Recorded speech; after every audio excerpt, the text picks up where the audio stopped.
The moon was hidden behind thick black clouds. The port city was quiet. Only the wind moved through the empty streets. Captain Silas sat in the corner of the Black Anchor Tavern. It was a dark and dirty place. The air smelled of old beer and salt water. Silas did not mind the smell. He was a pirate, and he was used to bad smells. He wore a long blue coat with gold buttons. His hat lay on the table next to his drink. He touched the handle of his sword. He was waiting for something, but he did not know what. The tavern was almost empty.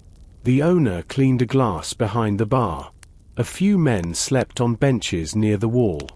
They were tired from a long day at sea. Suddenly, the heavy wooden door opened. A cold wind blew into the room. The candles on the tables flickered. A man walked inside.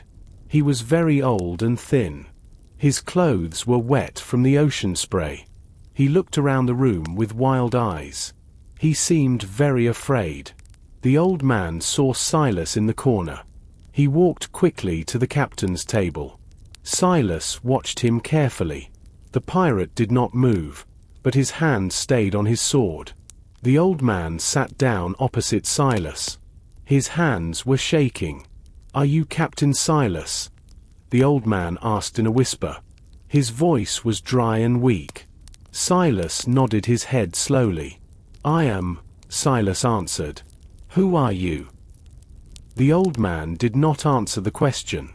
He looked at the door again. He was afraid that someone was following him. He reached into his deep pocket. He pulled out a piece of paper. It was folded many times. "You must take this," the old man said. He pushed the paper across the wooden table. Silas looked at it. The paper was yellow and old. It looked very fragile. "What is this?" Silas asked. "It is the key to everything," the old man said. "It is the path to the captain's last gold."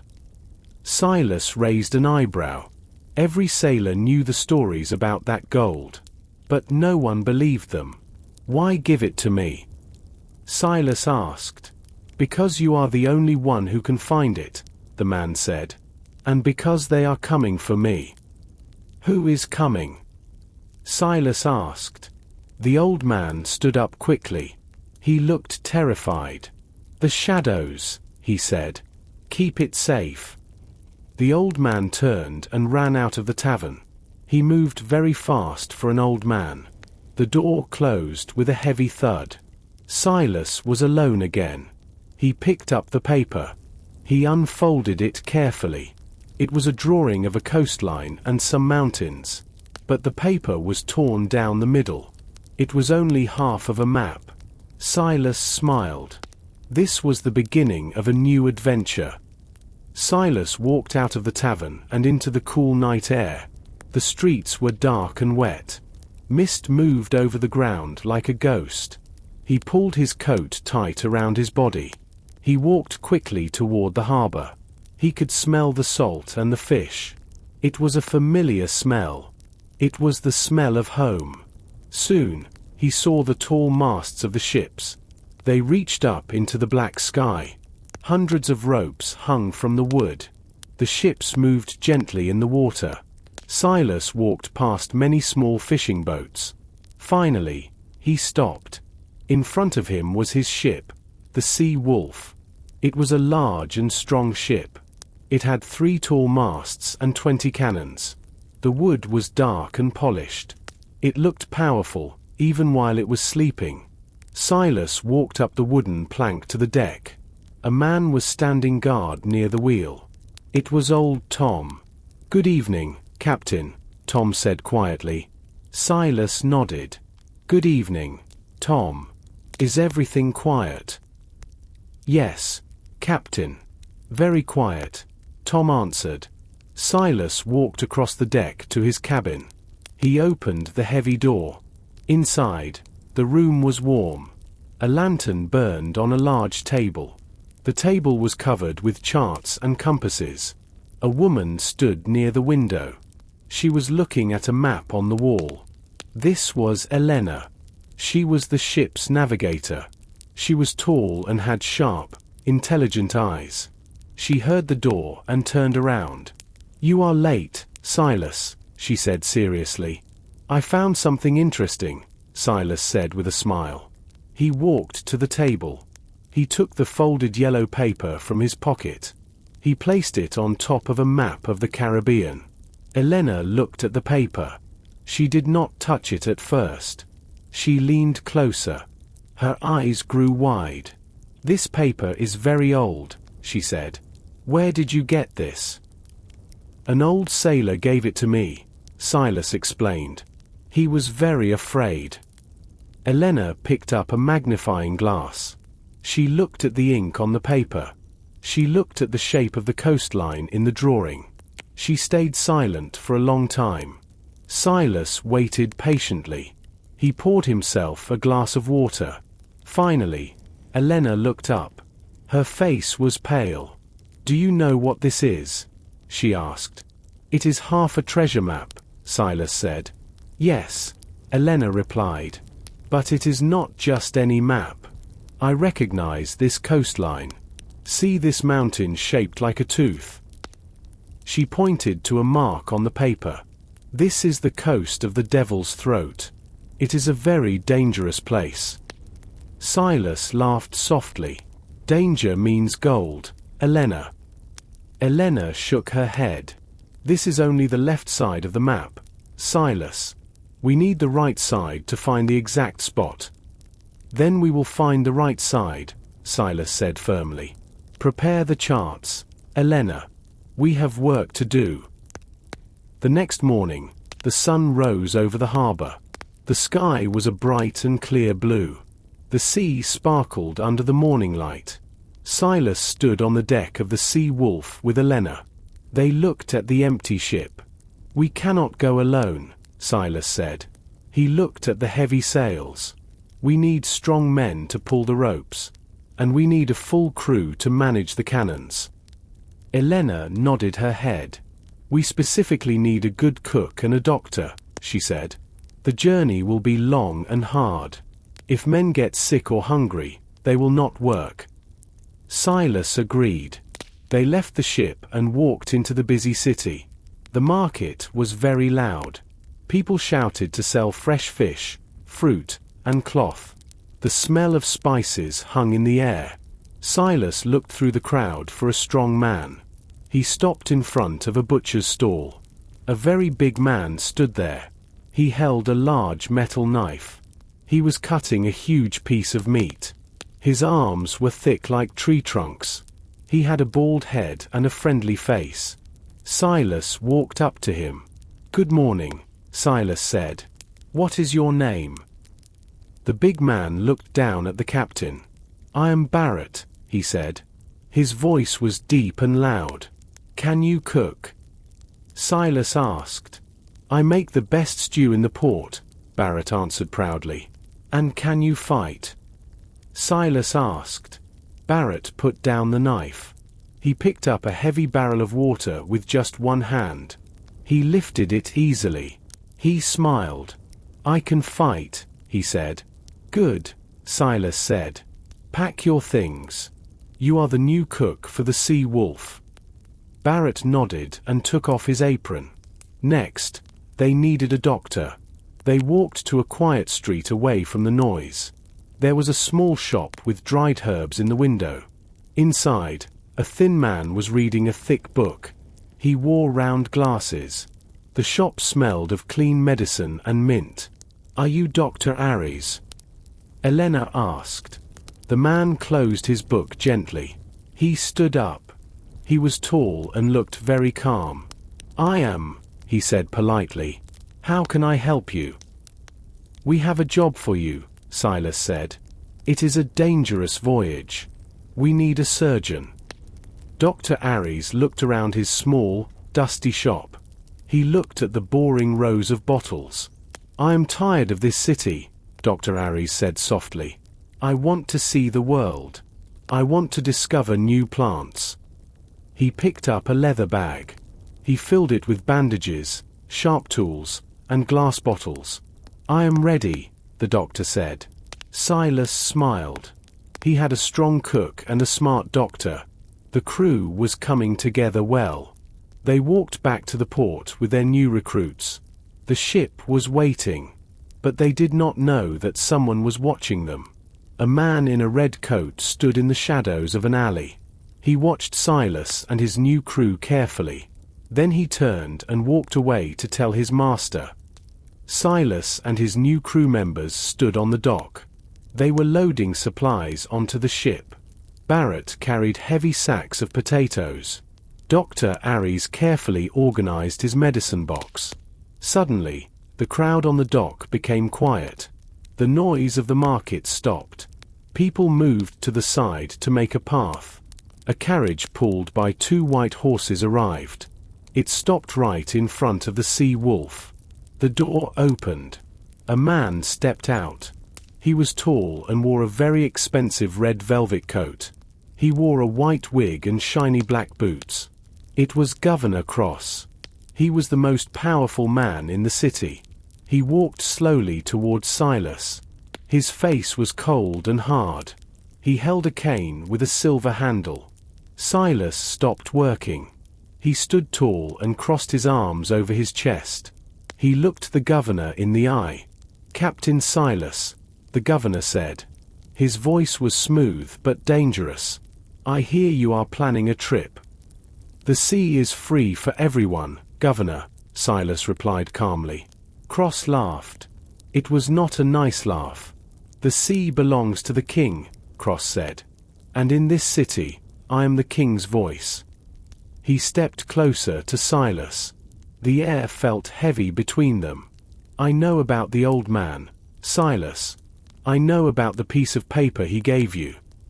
Silas did not change his expression. "I do not know what you mean," Silas lied. Cross tapped his cane on the wooden dock. "Do not lie to me, pirate. You have half a map. It leads to the captain's last gold." Silas tightened his grip on his arm. Cross knew too much. "That gold is a myth," Silas said. "If it is a myth, give me the paper," Cross demanded. He held out his hand. His hand was covered in a white glove. "I have nothing for you," Silas said firmly. "And my ship leaves soon." The governor lowered his hand slowly. His eyes narrowed. He looked like a snake ready to bite. "You are making a big mistake," Cross whispered. "You can sail away, Silas. But you cannot hide. My ships are faster. My soldiers are everywhere. If you find that gold, I will take it from you." He turned around sharply. "And if you fight me, you will hang." Cross walked back to his carriage. The servant closed the door. The carriage drove away down the street. The crowd started to move again. Elena walked up to Silas. She looked very worried. "He knows everything," she said. "Yes," Silas answered. "We are not safe here anymore. We must change our plan." He looked at the setting sun. The light was turning orange and purple. "We cannot wait until tomorrow morning," Silas said. "We must leave tonight." Night fell over the port city. The moon was hidden by the clouds again. This was good for the crew of the Sea Wolf. Darkness was their friend. Captain Silas stood on the upper deck. He spoke in a low whisper. "Put out all the lanterns," he ordered. "We must be invisible." The sailors ran quickly to blow out the candles and oil lamps. The ship became a black shadow on the black water. Silas looked at the dock. He saw 2 guards walking far away near the warehouses. They held bright torches. If the guards saw the ship moving, they would ring the alarm bells. "Barrett, bring the anchor up," Silas whispered. "Do it slowly. We cannot make any noise." Barrett nodded. He used his great strength. He pulled the heavy wet chain hand over hand. The metal chain usually made a loud scraping noise. But Barrett was careful. He pulled it up inch by inch. The heavy iron anchor rose from the mud without a sound. Elena stood at the big wooden wheel. She looked nervous. "The tide is going out," she said softly to Silas. "The water is moving away from the land. It will help push us out." Silas signaled to the men on the ropes. "Loose the sails," he commanded softly. "But only the front one." The crew untied the ropes. The canvas sail dropped down. It caught a small breeze. The ship started to move. It moved very slowly at first. It drifted away from the wooden dock. The water moved gently against the hull. Silas held his breath. He watched the guards on the shore. One guard stopped walking. He looked toward the dark water. Silas put his hand on the handle of his sword. The crew froze like statues. The guard raised his torch to see better. The light was too weak. It did not reach the ship. The guard shrugged his shoulders and kept walking. Silas breathed out. They were safe. "Open the main sails now," Silas said. His voice was a little louder this time. The men pulled the ropes hard. The big white sails opened wide. The wind filled them with power. The ship leaned to the side and sped up. They moved past the lighthouse and into the open ocean. The lights of the city became small yellow dots behind them. "We did it," Elena said. She smiled in the dark. Silas did not smile yet. He looked back at the land one last time. "The race has begun," he said. "Governor Cross will wake up to an empty dock." The ship cut through the waves into the dark night. They were free, but the danger was just beginning. The sun rose high above the endless blue ocean. There was no land in sight. The city and the governor were far behind them. The sea wolf moved smoothly through the water. The white sails were full of wind. The ship looked like a beautiful white bird on the waves. Life on the ship fell into a steady rhythm. The sailors woke up early. They scrubbed the wooden deck with salt water. They checked the ropes and the knots. Every man had a job to do. Barrett was in the ship's galley. It was a small kitchen below the deck. He was cooking breakfast for the crew. The smell of warm oats and salted fish floated up to the deck. It made the men hungry. Dr. Aries was sitting on a barrel near the main mast. His face was a little green. He was not used to the movement of the ship. He held his stomach and looked at the horizon. "You will get used to it, Doctor," an old sailor said with a laugh. Dr. Aries nodded slowly. He hoped the sailor was right. Captain Silas stood at the wheel. He felt the power of the ship in his hands. He loved the open sea. It felt like freedom. He called for Elena. "Navigator, what is our course?" he asked. Elena walked over with a large roll of paper. She opened the chart on a flat table near the wheel. The wind pulled at the corners of the paper. She held it down with her hands. "We are sailing southwest," Elena said. She pointed to a line on the map. "We are heading toward the Devil's Throat." Her face was serious. "The currents there are very strong," she explained. "The water moves fast and unpredictable. Many ships crash there." Silas looked at the map. He saw the red marks that indicated danger. "We have no choice," Silas said. "The treasure is on the other side. We must go through." Elena looked at the sky. "The weather is good today," she said. "But in this part of the ocean, the weather changes quickly." Silas looked up too. The sky was clear blue. But he knew the sea was a tricky friend. It could be calm one moment and angry the next. "Keep a close watch on the barometer," Silas ordered. "If the pressure drops, tell me immediately." "Aye, Captain," Elena replied. She rolled up the map. Silas looked at his crew working hard. They seemed happy and strong. But they did not know about the dangerous waters ahead. Silas decided to let them enjoy the calm day. He took a deep breath of the fresh sea air. He hoped the good luck would last a little longer. The afternoon sun disappeared quickly. Thick grey clouds covered the sky like a heavy blanket. The air became cold and wet. The sea changed color from bright blue to dark grey. Captain Silas stood at the wheel. He felt the wind change direction.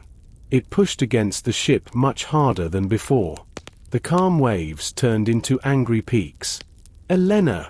he shouted over the rising noise of the wind. "Check the pressure." Elena ran to the instrument on the wall. She looked at the glass tube. "It is dropping fast, Captain," she yelled back. "A big storm is coming." Silas nodded grimly. He knew it was coming. "All hands on deck." Silas roared. His voice was loud and clear. The sailors ran up from the cabins below. They looked at the angry sky with fear. "Reef the sails." Silas ordered. "Bring them down now." If the wind hit the open sails too hard, the wooden masts would break. The men climbed up the ropes. The ship started to rock violently from side to side. Rain began to fall. It was not a gentle rain. It felt like small stones hitting their faces. The wooden deck became very slippery. One young sailor slipped and fell. He slid across the wood toward the edge of the ship. Barrett, the cook, was standing nearby. He moved quickly for a big man. He reached out his large hand. He grabbed the sailor's belt just in time. "Hold on!" Barrett shouted. He pulled the man back to safety with one pull. The wind howled through the ropes. It sounded like a wild animal in pain. Huge waves rose up around the ship like walls. They crashed onto the deck. Cold water flooded everywhere. Dr. Aries was hiding near the cabin door. He was wet and shaking. He held his medical bag tight against his chest. Silas fought with the heavy wooden wheel. The force of the water tried to turn the ship sideways. If the ship turned sideways, a big wave could flip them over. Silas used all his strength. His muscles burned with the effort. "Hold her steady," he gritted his teeth. Elena tied a rope around her waist so she did not wash away. She helped pass orders to the crew. "Pull!" she screamed. The men on the ropes pulled together. The heavy canvas sails came down slowly. The wind had less to push against. The ship stopped leaning so dangerously. But the storm was not over yet. Lightning flashed across the black sky. It lit up the dark waves for a second. Thunder rolled like heavy drums. Silas looked into the darkness ahead. They had to survive the night. The ocean wanted to swallow them whole. The morning sun rose slowly over the horizon. The storm was finally gone. The sky was a pale blue color. The ocean was calm again. But the sea wolf looked very tired. The deck was covered in debris and seaweed. Barrels were overturned. Water dripped from every surface. Captain Silas walked across the wet wood. He looked up at the masts. His face was serious. The storm had left its mark. The mainsail was badly damaged. A huge tear went down the middle of the white canvas. It looked like a ragged piece of cloth. "Report," Silas called out. Elena walked toward him. She looked exhausted. Her hair was messy and her clothes were stiff with salt. "The hull is strong, Captain," she said. "We are not leaking water. But the rigging is a mess." She pointed to a thick rope that hung loosely from the mast. The main halyard snapped in the wind. "And look at the sail. We cannot travel fast with that hole." Silas nodded. "We are sitting ducks here," he said. "If Governor Cross catches us now, we cannot run away." He turned to the crew. They were sleeping on the deck or leaning against the walls.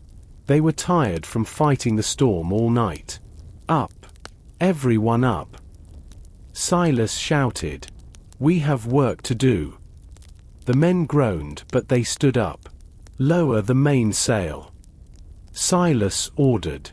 "We must stitch it now." The sailors untied the remaining ropes. The heavy, wet canvas fell to the deck with a wet slap. It was soaked with water. It was very heavy. Barrett came out of the galley. He brought a pot of hot coffee. "Drink this," he told the men. "Then work." The coffee gave them a little energy. The men sat in a circle on the deck. They took out large metal needles and thick wax thread. They began to sew the two sides of the tear together. It was hard work. The wet canvas was tough. It hurt their fingers to push the needle through. "Pull it tight," the bosun shouted. "The wind will rip it again if the stitches are loose." Dr. Aries walked around the deck. He checked the crew for injuries. He found a man with a deep cut on his arm. "Come with me," the doctor said gently. "I need to clean that." Silas watched the horizon constantly. He used his telescope. He scanned the line where the sky met the sea. He was looking for the white sails of the governor's ships. He saw nothing yet. But he felt anxious. "Hurry, men," Silas urged them. "Time is our enemy." After 4 hours of hard labor, the sail was finished. It had a long, ugly scar of black thread down the middle. But it was strong. "Hoist it up," Silas commanded. The men pulled the fixed rope. The sail rose up the mast. It caught the light breeze. The ship began to move forward again. They were moving, but they had lost precious time. The ship was moving again, but it was still wounded. The storm had broken several wooden rails on the deck. They also needed fresh wood to support the damaged mast. Elena looked at her charts on the table. "There is a small island ahead," she told Silas. "It is very small and has no name. Ships usually do not stop there." Silas took his telescope. He looked at the horizon. He saw a patch of green trees and white sand in the blue water. "That is perfect," Silas said. "We will stop for a few hours. We need wood and fresh fruit." The sea wolf sailed closer to the nameless island. The water became shallow and clear like glass. They could see colorful fish swimming under the boat. "Drop the anchor," Silas shouted. The heavy iron fell into the water with a splash. Silas, Barrett, and 2 strong sailors climbed into a small rowboat. They rowed toward the beach. The oars dipped into the water rhythmically. The boat slid onto the soft white sand. The men jumped out. The island was beautiful, but it was very quiet. Usually, islands are noisy with birds and insects. But here, the air was still. There was no wind in the trees. There was no sound of animals. "It is too quiet," Barrett whispered. He looked at the thick jungle in front of them. "I do not like it." Silas felt a cold feeling in his stomach. He knew that feeling. It was the feeling of danger. It was the feeling of eyes watching him. "Stay together," Silas ordered. "Do not wander off." They walked into the edge of the forest. The trees were tall and grew very close together. The leaves were huge.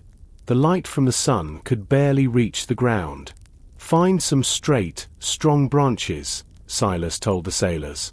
"And Barrett, look for coconuts or fruit." The men started to work. The sailors used axes to cut the wood. The sound of metal hitting wood was very loud in the silence. It echoed through the trees. Silas stood with his back to a large rock. He did not work. He held his hand near his pistol. He scanned the dark shadows of the jungle. He saw a leaf move. There was no wind, so something must have moved it. "Who is there?" Silas called out. His voice was sharp. There was no answer. Only silence returned. "Did you hear something, Captain?" Barrett asked. He stopped looking for fruit. "I felt something," Silas said. "Hurry up. We grab the wood and we go." Suddenly, a flock of black birds flew up from the trees on the other side of the island. They made a loud screaming noise as they flew away. Something scared them, Silas said. And it was not us. He looked down at the soft mud near his feet. He saw a shape in the dirt. It was a footprint. It was a bare foot, not a boot. And it was small. We are not alone, Silas said quietly. Back to the boat. Now. The small group walked quickly back toward the water. They carried the heavy wood and the sacks of fruit. Silas walked at the back of the group. He walked backward so he could watch the jungle. He held his pistol ready. He expected an arrow or a bullet to fly from the trees at any moment. But the trees remained still. The green leaves did not move. The silence was heavier than the humid air. They reached the white sandy beach. The small rowboat was waiting for them near the water. The waves washed gently against the wood. Put the supplies in the boat, Silas ordered quietly. Do it quickly. The sailors placed the cut wood into the bottom of the boat. Barrett threw the bag of coconuts in. Then, Barrett stopped. He looked down at the sand near his boots. Captain, Barrett said.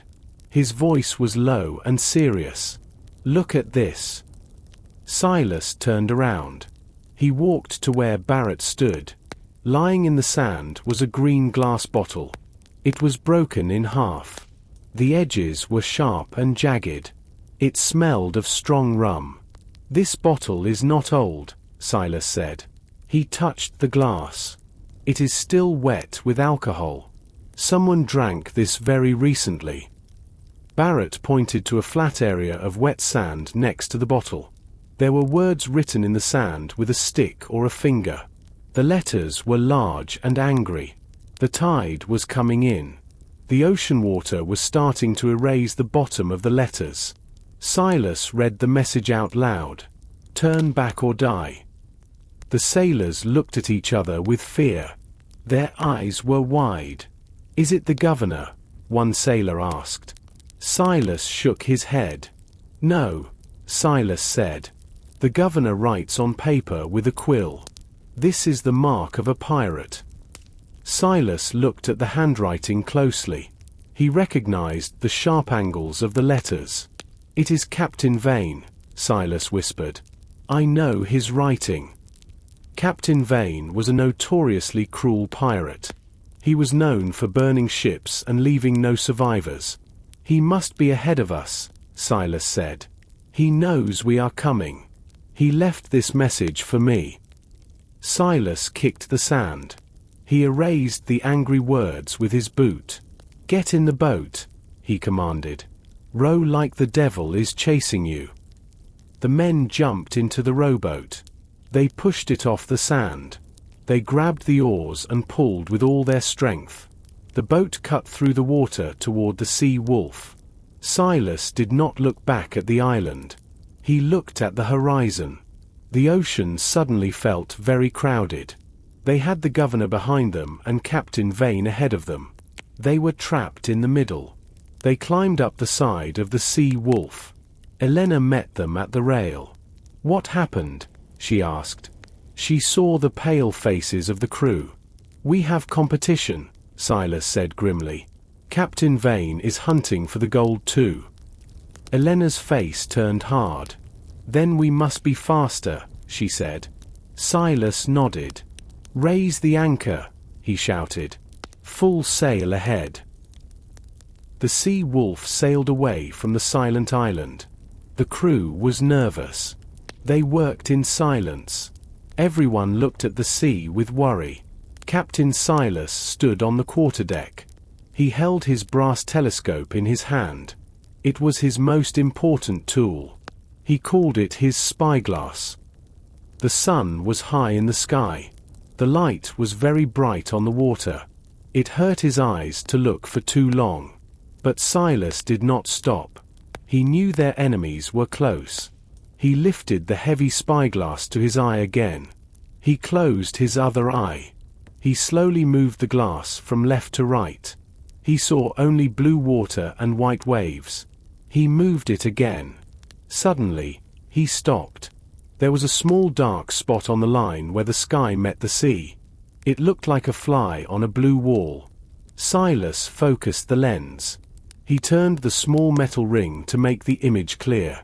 The spot became bigger. It was the top of a mast. Then he saw the sails. They were white and clean. Silas watched carefully. He waited for the wind to show him the flag. A moment later, a gust of wind blew. The flag at the top of the mast uncurled. It was not the black skull flag of a pirate. It was blue and gold. It was the Royal Navy flag. Silas lowered the spyglass slowly. His face was pale. "Elena," he called out. His voice was calm but urgent. Elena ran up the stairs to the deck. "What do you see, Captain?" she asked. Silas handed her the spyglass. "Look at the south horizon," he said. "Tell me what you see." Elena looked through the glass. Her hands tightened around the metal tube. "It is a frigate," she said. "A fast scout ship. It belongs to the governor." She lowered the glass and looked at Silas. "They found us," she whispered. "They must have seen our sails when we stopped at the island." Silas nodded. "It is a scout," he explained. "It is small and very fast. Its job is not to fight us. Its job is to follow us and signal the big warships." "We cannot let them follow us," Elena said. "If they see where we go, the governor will bring his whole fleet." Silas looked at his ship. The Sea Wolf was still hurt from the storm. The mainsail had a big scar.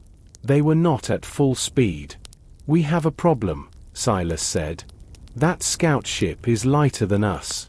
In this light wind, it is faster than us." He looked at the crew. "Prepare for a chase." Silas shouted, "Open every sail we have. Even the small ones." The men looked confused. "But the mast is weak," one sailor yelled. "I do not care." Silas roared, "If we do not run now, we hang tomorrow." The chase had begun. The chase began immediately. The Royal Navy ship turned its bow toward the Sea Wolf. It moved smoothly and quickly like a hungry shark. Captain Silas stood at the back of his ship. He watched the distance between the two vessels carefully. The enemy was very fast. Their sails were new and white. They caught the wind perfectly. "They are gaining on us," Elena shouted from the wheel. She held the wooden spokes tightly with both hands. Her knuckles were white from the effort. Silas looked up at his own masts. The wood groaned under the pressure of the wind. The patched sail pulled hard against the ropes. It made a low, deep complaining sound. Silas was worried about the repair. If the sail ripped again, the chase was over. "Keep her steady," Silas yelled to his navigator.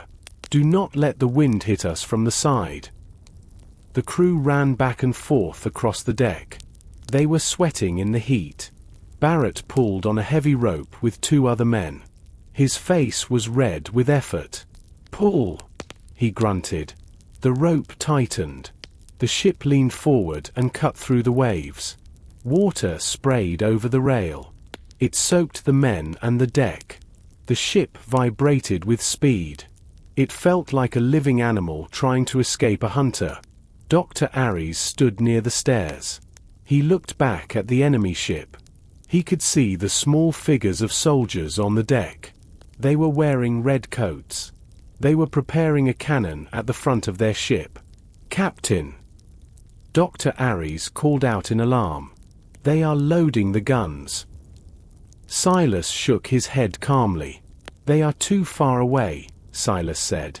"Their cannons cannot hit us yet. They want to scare us. They want us to turn." Suddenly, a puff of white smoke appeared on the side of the enemy ship. A second later, a loud noise rolled across the water. It sounded like thunder. A heavy iron ball hit the water far behind the Sea Wolf. It made a tall tower of white water. "See!" Silas said. "They are wasting their powder." But Silas was worried inside. The enemy ship was getting closer. Yard by yard, they closed the gap. The scout ship was lighter and built for speed. The Sea Wolf was heavy with supplies and cannons. Silas looked at the sun. It was moving lower in the sky. He needed to find a way to hide. "We cannot outrun them in a straight line," Elena said. She looked at the captain. "We need a miracle," she whispered. Silas looked ahead at the horizon. He saw a dark grey line on the water. It was not land. It was a wall of thick mist. Fog. It was very dangerous to sail into fog. Rocks could hide inside it. But it was their only chance to escape. "Steer for the mist," Silas ordered. "We will disappear inside it." Elena turned the wheel hard to the left. The Sea Wolf changed direction immediately. It headed straight toward the dark grey fog bank. The crew looked ahead with worry. Sailing into fog was like sailing blind. They could hit anything, a hidden rock, a lost island, or another ship. But the enemy was close behind them. They had no choice. "Ready the small cannon," Silas yelled to Barrett. Barrett and the sailors rushed to the front of the ship. They loaded a small, fast-firing cannon. It was not for fighting the big ship. It was for distracting it. The scout ship saw the Sea Wolf turn. The commander knew the pirates were trying to escape into the mist. They fired another loud cannon shot. This time, the ball landed much closer. It hit the water 20 yards behind the pirate ship.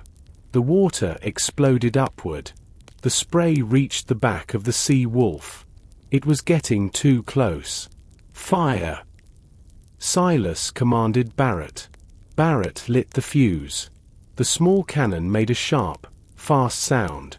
The iron ball flew toward the enemy ship. It did not hit the ship, but it hit the water right next to the hull. It surprised the enemy crew. The scout ship slowed down for a moment to check for damage. This small pause was all Silas needed.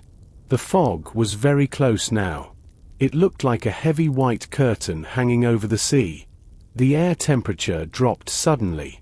A chill went through the crew. The ship entered the fog bank.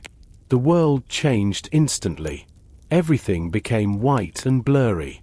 The sun disappeared completely. The light became dim and strange. It was hard to see the front of the ship from the back. Silas could not see the waves. He could only see the movement of the mist. "Go slow," Silas ordered. "Lower the mainsail to half power." Elena steered the wheel gently. She used her knowledge of the ocean currents. She tried to feel the path through the water. "Where is the other ship?" Barrett asked. His voice was shaky.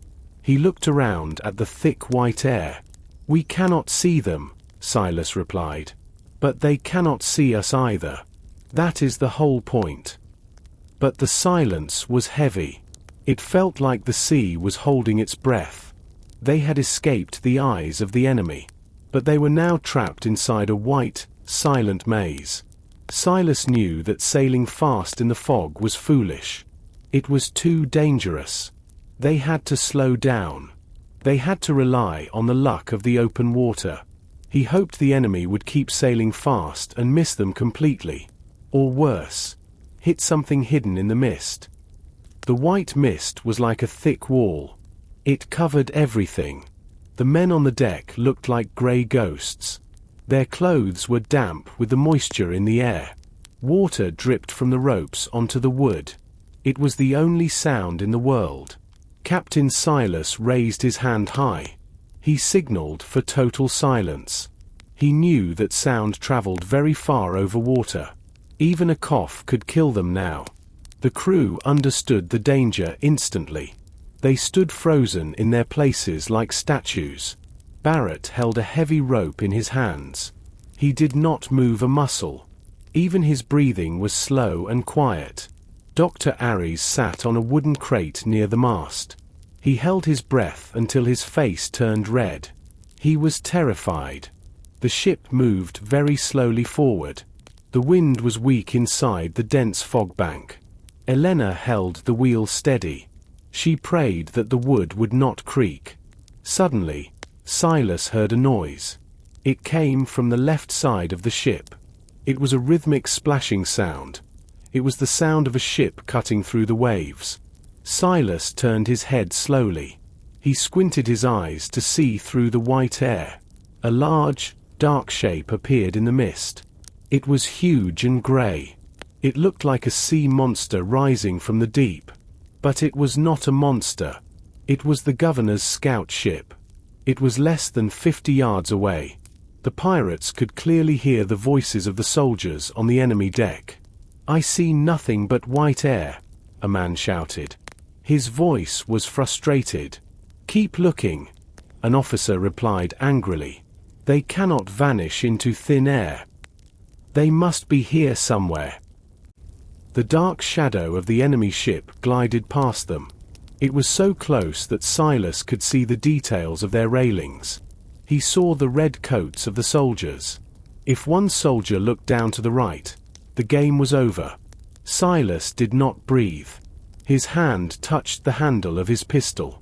He prepared to fight. But the soldier did not look down. He looked straight ahead into the fog. The dark shadow continued to move north. It faded back into the white mist. The sound of the water became quieter.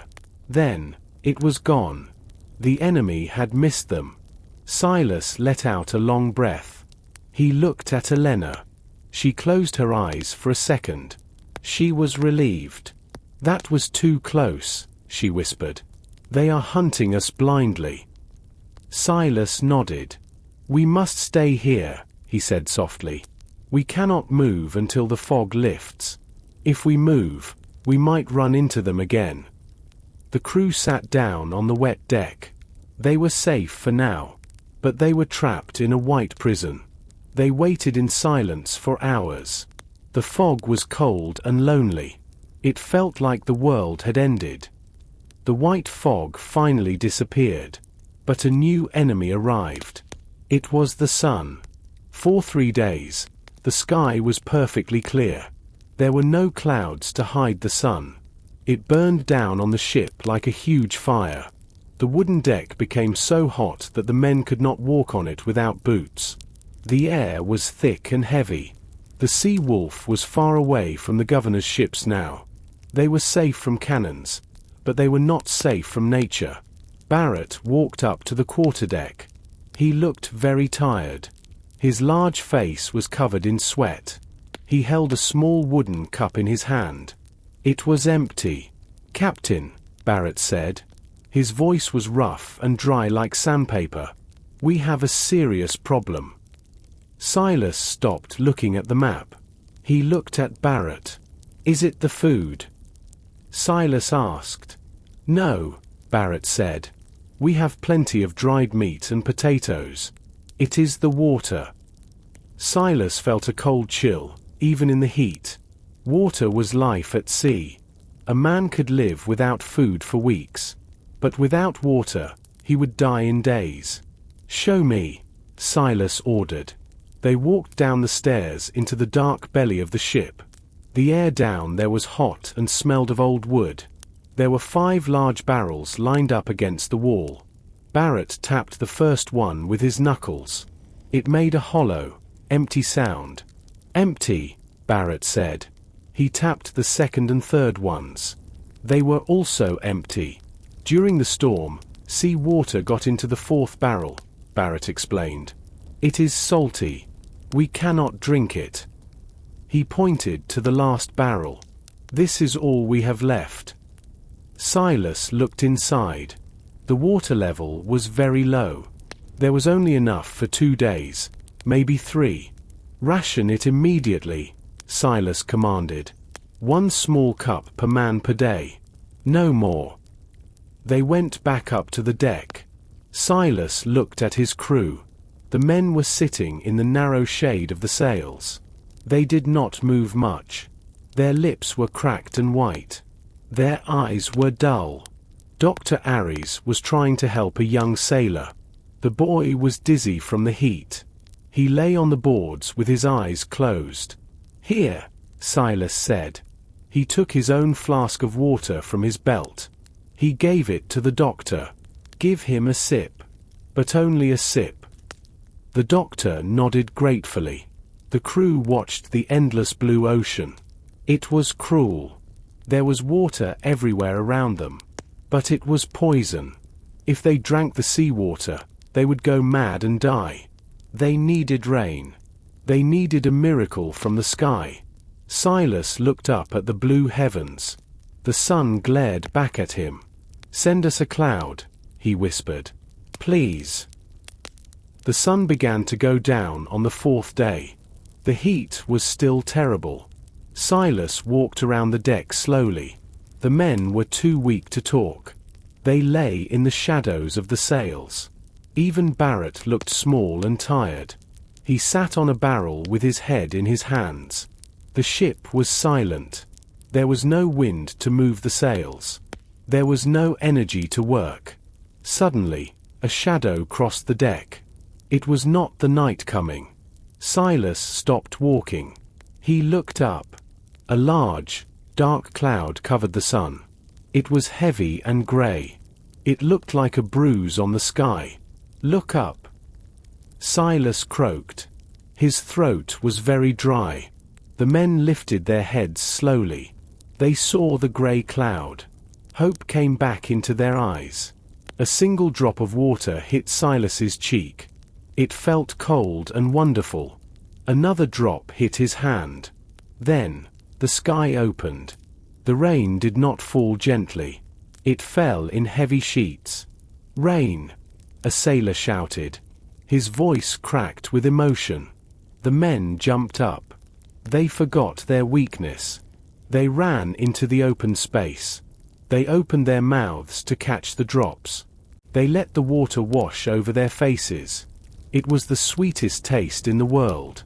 "Get the buckets!" Barrett yelled suddenly. "Get the pots! Get everything!" The crew ran to the galley. They brought out large metal pots and wooden bowls. They put them all over the deck to catch the precious water. Elena and Dr. Aries had a smart idea. They untied a clean piece of sailcloth. They held it out wide between them. The rain filled the cloth. Then, they poured the water into a funnel. The water ran straight into the large barrel. "Keep going." Silas encouraged them. "Fill every container we have." The sound of the rain was beautiful. It hit the wooden deck with a steady rhythm. It washed away the salt and the sweat. The men laughed and danced in the water. It was a happy scene. Dr. Aries drank from his hands. He smiled for the first time in days. The rain lasted for 2 full hours. It was enough. Barrett checked the barrels below deck. He came back up with a big smile. "The barrels are full, Captain," he reported. "We have enough water for 2 weeks." Silas drank a full cup of fresh water. He felt the life return to his body. His mind became clear again. The rain stopped as quickly as it started. The clouds moved away to the west. The moon came out. It reflected on the wet deck. The ship was clean and cool. The crew was wet and cold, but they were alive. Their thirst was gone. Silas looked at his refreshed crew. "Good work, men," he said. "Now we can sail to the pirate city." He looked at the stars. "Set a course for Tortuga," he ordered. The ship sailed closer to the rocky coast. The pirate city rose up from the water like a pile of dark stones. It was not a beautiful place like the governor's city. It was dirty, loud, and dangerous. But for Silas, it was the only safe place left. Smoke from hundreds of chimneys covered the sky in a grey haze. The harbor was packed with ships. There were large merchant vessels, small fishing boats, and fast pirate sloops. The sails were patched and dirty. The flags were black, red, or torn. Silas steered the Sea Wolf carefully through the crowd of boats. He found a small empty space near a rotting wooden dock. "Drop the anchor," he ordered softly. The crew worked quietly. They knew that eyes were watching them from the shore. Silas gathered his trusted officers. "Elena, Barrett, come with me," he said. "Dr. Aries, stay on the ship. Guard it with your life. Do not let anyone on board." The doctor nodded nervously. He checked his pistol. Silas, Elena, and Barrett walked down the plank to the dock. The smell of the city hit them instantly. It smelled of roasted meat, old fish, and cheap wine. The ground was muddy and slippery. They walked into the narrow streets. It was chaos. Men were shouting and selling stolen goods. Gold watches. Silk from the east. Spanish swords, they yelled. Thieves ran through the crowd with quick hands. A fight broke out between two sailors near a barrel. They punched each other while people cheered. Silas did not stop. He walked with a purpose. He kept his hand on his sword. People saw his cold eyes and moved out of his way. "Where are we going, Captain?" Barrett asked. He looked at a man who was sharpening a knife on a stone. "We need information," Silas said. "We have one half of the map. We need to know where the other half is." Elena looked at the dark windows of the houses. "Who can tell us that?" she asked. "An old friend," Silas replied. "His name is Hugo. He knows every secret in this ocean." They turned a corner into a darker alley. The noise of the market faded away. The shadows became long. At the end of the street, there was a large wooden building. A sign hung above the door. It had a picture of a broken wheel. "That is the place," Silas said. "The Broken Wheel Tavern. If Hugo is alive, he will be in there." Silas stopped in front of the door. He adjusted his coat. "Be ready for anything," he warned. "In this city, a friend can become an enemy for one gold coin." Barrett cracked his knuckles. Elena put her hand on her dagger. Silas pushed the heavy door open. They stepped into the dim light of the tavern. The inside of the broken wheel was very different from the quiet street outside. It was loud, warm, and full of smoke. The air was thick with the smell of strong tobacco and roasted meat. Sailors from every country sat at the round wooden tables. They played cards with dirty decks. They drank from metal tankards. A group of men in the corner were arguing about a game of dice. Silas walked through the crowd. He did not look left or right. He walked straight toward the back of the room. There was a large table near the fireplace. A fat man sat there alone. He wore a bright green velvet coat that was too tight for him. His fingers were covered in gold rings with red and blue stones. He was eating a chicken leg with one hand and holding a glass of wine with the other. This was Hugo. He was a merchant, a thief, and a seller of secrets. Hugo looked up as Silas approached. He stopped chewing. His eyes grew wide. Then, a large smile appeared on his greasy face. "Silas." Hugo shouted happily. "My old friend. I thought the sea swallowed you years ago." Hugo stood up and opened his arms. Silas did not hug him. He only nodded. "Hello, Hugo," Silas said calmly. "May we sit?" Hugo laughed. "Of course. Sit, sit." He looked at Barrett. "And who is this giant?" "This is my cook," Silas said. Barrett crossed his massive arms and stared at Hugo. Hugo swallowed nervously. "He looks very strong," Hugo said. They sat down. "What brings you to my humble table?" Hugo asked. He poured wine into 3 dirty glasses. "Business," Silas said. He pushed the wine away. "I need information." Hugo's smile faded a little. His eyes became sharp and calculating. Information is my favorite product, Hugo said. But it is not cheap. Silas leaned forward. He lowered his voice to a whisper. I have the first half, Silas said. He did not need to say what it was. Hugo understood immediately. He dropped his chicken leg onto the plate. He wiped his mouth with his sleeve. The captain's map. Hugo whispered back. You found it. I did, Silas confirmed. Now I need the second half. I know you sell secrets, Hugo. Tell me where it is. Hugo looked around the busy tavern. He wanted to make sure no one was listening. That map is cursed, Silas, Hugo warned. Men die for it.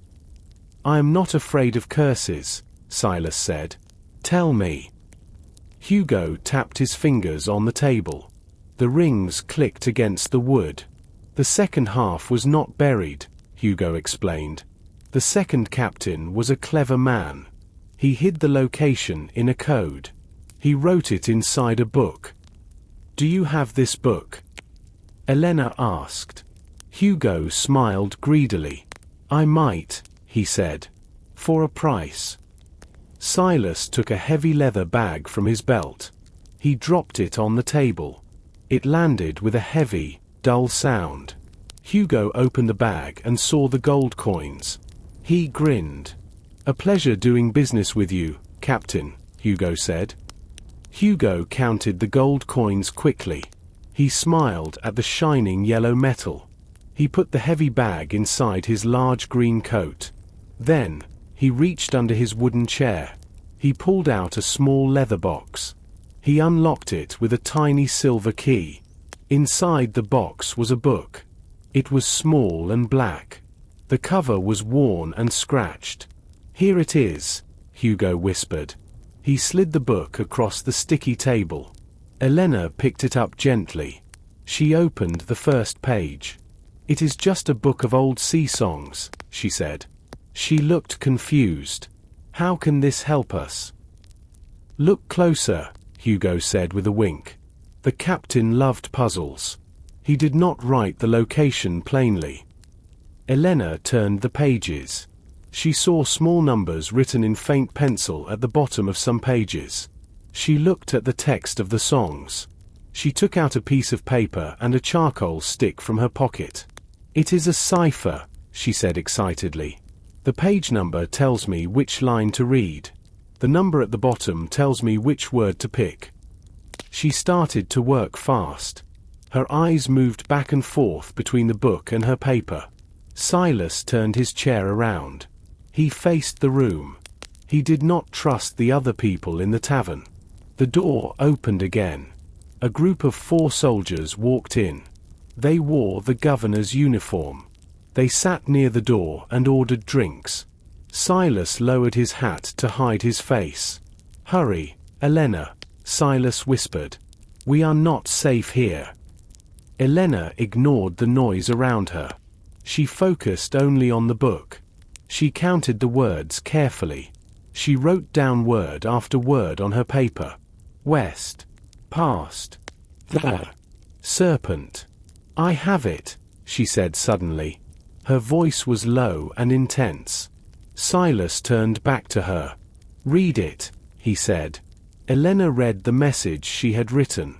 Seek the cave at Dead Man's Rock, west of the Great Ocean.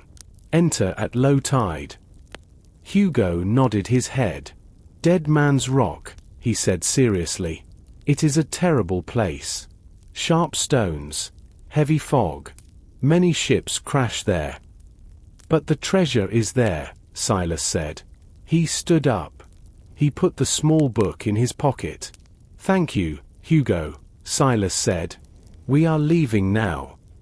Hugo looked at the front door. He looked nervous. You should leave quickly, Hugo suggested. Those soldiers near the door. They are looking at you. Silas looked over his shoulder. One soldier was pointing at them. The soldier whispered to his friend. The friend looked at a paper in his hand. It was a wanted poster. You are right, Silas said. Come, Barrett. Come, Elena. They stood up slowly. They tried to look casual. But the soldier stood up too. He walked toward their table. His hand was on his sword. "Wait right there," the soldier shouted. The music in the tavern stopped. The room went silent. The tavern was deadly silent. The soldier walked closer to Silas. He held a piece of paper in his hand.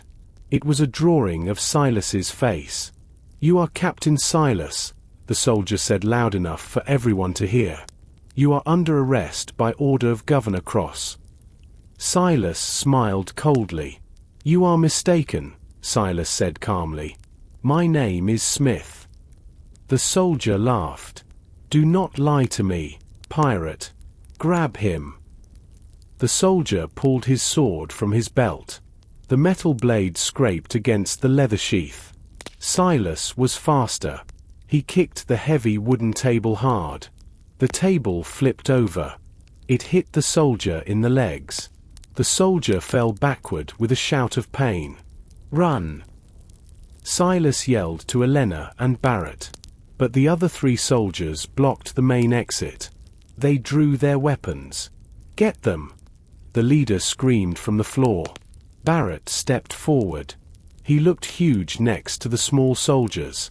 One soldier swung his sword at Barrett. Barrett caught the soldier's arm in his large hand. He twisted it easily. The soldier dropped the sword and fell to his knees. Barrett threw the man across the room. He landed on a table full of beer mugs. Glass shattered everywhere. The tavern customers started to panic. Some ran to the back door. Others joined the fight for fun. It was total chaos. Men were punching and shouting. Chairs flew through the air. Silas fought two soldiers at once. His sword moved like lightning. He blocked a strike to the left. He pushed one soldier into a pile of barrels. Suddenly, the front door of the tavern burst open again. A loud crash echoed through the room. More men in red coats ran inside. There were 10 of them. "Surrender!" a voice shouted from the doorway. Silas looked up. He saw an officer in a blue coat standing behind the soldiers. It was not Cross, but it was his right-hand man. "There is no escape, Silas," the officer yelled. "The governor sends his regards." Silas looked at Elena. She was fighting with her dagger near the window. She moved quickly and gracefully. "We cannot win this," Silas shouted to her. "There are too many of them." Elena ducked under a sword swing. "The window," she yelled back. "We have to go through the window." Silas looked at the back wall. There was a small window high up. It led to the dark alley behind the tavern. "Barrett!" Silas called. "Clear a path." Barrett roared. He picked up a heavy wooden bench. He swung it like a club. The soldiers backed away in fear. "Go!" Barrett shouted. The path to the window was open for a second. But the soldiers were closing in fast. They had to move now, or they would die in this dirty tavern. Silas waited for Elena to climb through the small window. She was quick and light. She disappeared into the dark night outside. "Go, Captain!" Barrett shouted. He held the heavy wooden bench in front of him like a shield. The soldiers hit the bench with their swords. Wood chips flew into the air. Silas jumped up to the window ledge. He looked back at his loyal cook. "Come now, Barrett." Silas commanded. Silas rolled through the opening and landed on the wet ground in the alley. A moment later, Barrett appeared in the window frame. He was very big, and the window was very small. He pushed his shoulders through. He fell out and landed with a heavy noise in the mud. "Run!" Silas whispered. The 3 pirates ran down the narrow alleyway.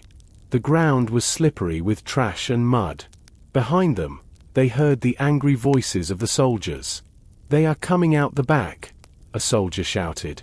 Cut them off at the corner. Silas knew the streets of the pirate city well. It was a maze of twisted roads and tall houses. "Follow me," Silas said. He turned left into a darker street. They ran past sleeping beggars and stray dogs. They jumped over piles of old crates. Elena was fast, but Barrett was heavy and slow. His breathing was loud and ragged. "Keep moving, Barrett," Silas urged him. "We are almost there." They turned another corner and saw the harbor. The masts of the ships looked like a forest of dead trees against the night sky. But there was a problem. A group of 5 guards stood between them and the water. The guards held muskets. They saw the pirates running. "Halt!" the guard captain yelled. He raised his gun. "Not that way," Silas said quickly. He looked around. He saw a ladder on the side of a warehouse. "Up!" Silas pointed. They climbed the ladder just as the guards fired. The bullets hit the brick wall below them. Dust and stone fragments hit their boots. They reached the roof.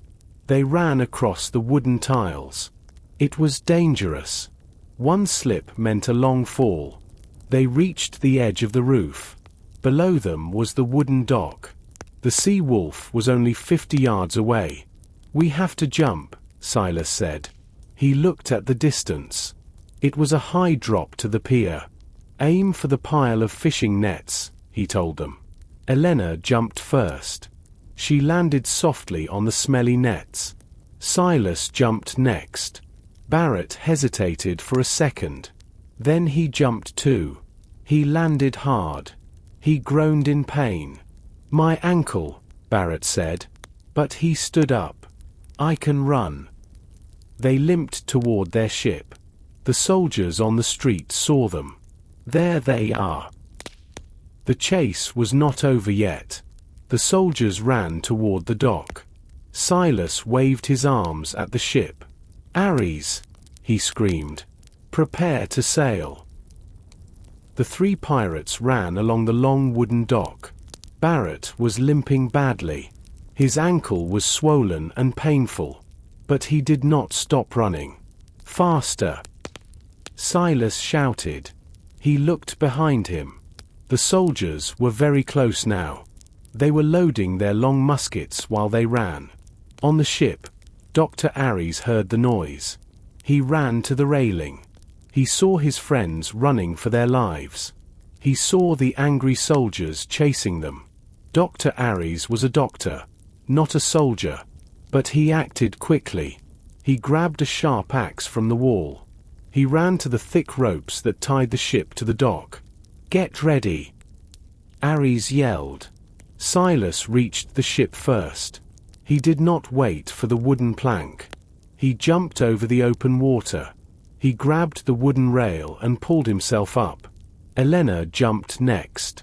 She landed lightly on the deck. But Barrett was too heavy and too hurt. He reached the edge of the dock. He looked at the gap of black water. It was 5 feet wide. "Jump, Barrett!" Silas screamed. He held out his hand. Barrett pushed off with his good leg. He flew through the air. His hands grabbed the rail. But his body dangled over the dark water. He slipped. Silas grabbed Barrett's wrist tightly. Elena grabbed his other arm. They pulled with all their strength. "Heave!" Silas grunted. They dragged the big cook onto the deck just as a gunshot rang out. A lead bullet hit the wood right where Barrett's head was a second ago. Splinters of wood flew into the air. "Cut the ropes!" Silas roared at the doctor. Ares swung the axe hard. The blade cut through the thick hemp rope. The ship was free. The strong current pulled them away from the dock immediately. The soldiers stood on the edge of the pier. They were furious. They fired their guns again and again. Bullets hit the water around the hull. One bullet made a small hole in the side of the ship, but it was not serious. Silas stood up and looked at the soldiers. He took off his hat and bowed to them. Tell the governor he is too slow." Silas shouted. The soldiers shook their fists in anger. The sea wolf drifted into the center of the dark harbor. The wind caught the loose sails. The ship picked up speed. They left the noise and the lights of the pirate city behind them. They were safe in the darkness of the ocean again. Barrett lay on his back on the deck. He was breathing very hard. "That was close," he said. Silas looked at the doctor. "Good work with the axe, Ares," Silas said. The doctor smiled nervously. His hands were shaking. "I prefer cutting bandages," Ares joked. Silas walked to the wheel. He looked at the compass. It was spinning wildly. "We are going to Dead Man's Rock," he said. "And nothing will stop us now." The excitement of the escape slowly faded away. The lights of the pirate city were gone. The sea wolf was alone in the deep darkness of the sea. The moon was bright and full. It gave enough light to see the deck. Captain Silas stood at the ship's wheel. He felt the rhythm of the waves under his boots. He wanted to set a direct course for Dead Man's Rock. He needed to head west. He looked down at the binnacle to check the compass. The binnacle was a wooden stand that held the ship's compass. A small oil lamp usually lit the face of the instrument.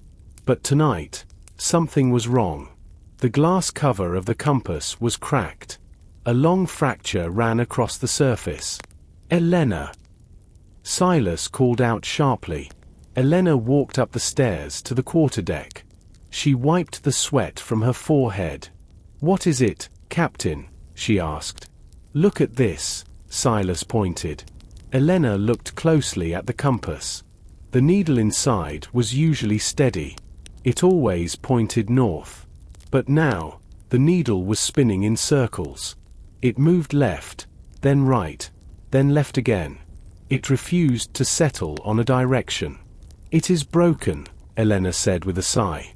"When we hit the dock, the impact must have damaged the magnet. Or maybe a bullet hit the stand." Silas hit the wooden wheel with his hand in frustration. "We are blind without a compass," Silas said. "We are in the middle of the ocean. If we go the wrong way, we will miss the rock completely. We will drift until we die of thirst." The crew on the lower deck heard the captain. They stopped talking. The fear returned to their faces. They knew that a ship without a compass was a lost ship. Elena placed her hand on Silas's arm. "We are not blind, Silas," she said softly. "We have the oldest map in the world above our heads." She pointed up at the sky. The night sky was filled with millions of stars. They twinkled like diamonds on black velvet. "The stars will guide us," Elena said confidently. She ran to her cabin and brought back her sextant. It was a metal tool used to measure the angle of the stars. She stood on the deck and looked through the eyepiece. She found the North Star. It sat bright and still in the sky. She measured the distance to the horizon. She looked at the position of the constellations. "Steer the ship 10 degrees to the left," she ordered. Silas turned the wheel. "Steady," Elena said. "Keep the main mast aligned with that bright cluster of stars." Silas followed her instructions perfectly. He trusted Elena. She was the best navigator he knew. "We will sail by the stars at night," Elena explained, "and by the sun during the day. It will be harder, but we will find the way." Silas smiled. He looked at the vast sky. The compass was just a machine. But the stars were eternal. They were sailing the old way now, like the ancient explorers. The sun rose higher in the sky. It was another hot day on the open sea. Elena was busy with her charts. She was using the position of the sun to guide the ship west. Captain Silas stood near the rail. He was looking at the blue water. But he was not thinking about the waves or the wind. He was thinking about the governor. Something was wrong. It was bothering him like a sharp stone in his boot. "Elena," Silas said quietly, She looked up from her table. Yes, Captain. How did the soldiers find us in the tavern? Silas asked. We were very careful. We entered the city at night. We wore dark clothes. Elena thought for a moment. Maybe it was bad luck, she suggested. Maybe a guard saw us on the street. Silas shook his head slowly. No, he said firmly. And remember the scout ship. It found us in the middle of the vast ocean. The ocean is huge. It is impossible to find one small ship by luck. Elena's eyes grew wide. She understood what Silas was saying. You think someone told them, she whispered. I think we have a spy, Silas said. His voice was cold as ice. Someone on this ship is working for Governor Cross. Silas looked down at the main deck. The crew was working hard. They were scrubbing the wooden floor. They were fixing the ropes. They looked like honest sailors. But one of them was a traitor. Silas watched them closely. He looked at the new men they hired at the port. He looked at the old sailors who had been with him for years. Who could it be? Elena asked. I do not know, Silas admitted. But I will find him. He walked slowly down the stairs to the main deck. He walked among the men. He watched their faces. Some men looked back at him with respect. Others looked away shyly. Silas stopped near a young sailor named Ben. Ben was cleaning a cannon. Work hard, Ben, Silas said. Ben jumped a little. Yes, Captain, Ben said nervously. Silas walked past him. He saw another man, a tall sailor with a scar. The man was whispering to his friend. When he saw Silas, he stopped talking immediately. Silas noted this in his mind. Suspicion began to grow on the ship. The air felt heavy. It was not just the heat. It was the weight of distrust. Silas went back to the quarterdeck. He called Barrett. Keep your eyes open, Silas told the big cook. Watch the men. Watch who goes to the upper deck alone. Watch who uses a mirror. A mirror? Barrett asked.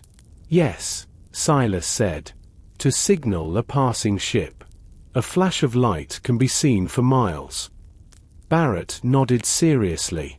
I will watch them like a hawk, Barrett promised. Silas looked at the horizon. He felt alone. The enemy was not just in front of him. The enemy was right here, on his own wooden deck. The wind died completely during the night. The next morning, the world was silent. The sea looked like a giant mirror made of blue glass. There were no waves. The surface of the water was perfectly flat. The large white sails hung loose and heavy from the wooden masts. They did not move even an inch. The ship was stuck. It drifted very slowly with the deep current, but it was not going west. It was just floating. Captain Silas looked at the limp flags at the top of the mast. He felt a heavy weight in his chest. A ship without wind is like a bird without wings. It is helpless. The sun beat down on them with terrible force. The heat was worse than before because the air was still. It felt like standing inside a hot oven. Sweat rolled down the faces of the crew. The men sat on the deck in the narrow shade of the sails. They were bored. And boredom is very dangerous for pirates. When men are busy, they do not fight. When they have nothing to do, they get angry. A sailor named Tom threw his playing cards on the deck. You are cheating, he shouted at another man. The other man stood up and pushed Tom hard. Sit down. Barrett roared from the galley door. His voice echoed over the quiet water. The men sat down slowly, but they looked at each other with hate. Silas watched from the quarterdeck. He knew the men were stressed. They were afraid of the governor. They were afraid of the spy among them. And now, they were afraid of the silent sea. This is bad luck, Elena whispered to Silas. The sailors think the ship is cursed. Superstition, Silas said angrily. "It is just the weather." But he knew that sailors were very superstitious people. If they believed the ship was bad, they might mutiny. They might try to take the ship from him. 2 long days passed like this. The ship did not move. The freshwater supply began to go down again. The food was getting stale. The ocean was full of life, but the ship felt dead. Silas saw the men whispering in small groups near the bow. They stopped talking whenever an officer walked by. The spy was using this fear. The spy was telling lies to make the crew angry. Silas could feel it. He needed the wind to return. He needed to keep them busy. But the sky remained clear and empty. The sun went down red and angry on the second day. The night brought no relief from the heat. The stars reflected perfectly in the black water. It was beautiful, but it was terrifying. They were trapped in the middle of nowhere. They were waiting for a breeze that did not come. The third day of the calm brought hunger. The dried meat was almost gone. The bread was hard and stale. The men looked at the water with angry eyes. It was full of fish, but they could not catch them easily without moving. Barrett decided to try. He found a large net in the storage room. He walked to the side of the ship. "I will catch us a feast," he promised the crew. The men watched him with little hope. Barrett threw the weighted net into the blue water. It sank slowly. He waited for a long time. The sun burned his bald head. Suddenly, the rope in his hand pulled tight. "I have something," Barrett shouted. He smiled broad. He pulled the rope hand over hand. The net was heavy. It was full of silver tuna. The sailors cheered. They ran to the rail to help. "Pull it up," they yelled. The net broke the surface of the water. It was a big catch. But suddenly, the water behind the net exploded. A dark gray shape rose from the deep. It was a massive shark. Its dorsal fin was like a knife. It had cold, black eyes. It wanted the tuna. The shark opened its huge jaws. Rows of sharp white teeth flashed in the sun. It bit the bottom of the net. It shook its head violently. "He is stealing our dinner," Barrett yelled. He pulled harder. But the shark was strong. It pulled the net back down. The rope burned Barrett's hands. The shark was tearing the net apart. "Let it go, Barrett," Dr. Aries shouted. "It will pull you in." "No," Barrett grunted. "We need this food." Captain Silas heard the commotion. He ran from the quarterdeck. He saw the struggle. He saw the shark thrashing in the bloody water. Silas pulled his long pistol from his belt. He climbed onto the wooden rail to get a better aim. The boat was not moving, so his aim was steady. He waited for the shark to surface again. The beast lifted its head to bite the fish. Silas fired. A cloud of smoke covered his face. The lead ball hit the shark near the head. The water turned red. The shark stopped moving. It floated on the surface for a moment, then sank slowly into the deep. It let go of the net. "Pull," Silas ordered. Barrett and the men pulled the net up quickly. It was torn, but the fish were still inside. They threw the silver fish onto the deck. The men cheered loudly. It was the first time they smiled in days. Silas reloaded his pistol calmly. "Tonight we eat fresh fish," Silas said. The crew looked at their captain with respect. He had saved their meal.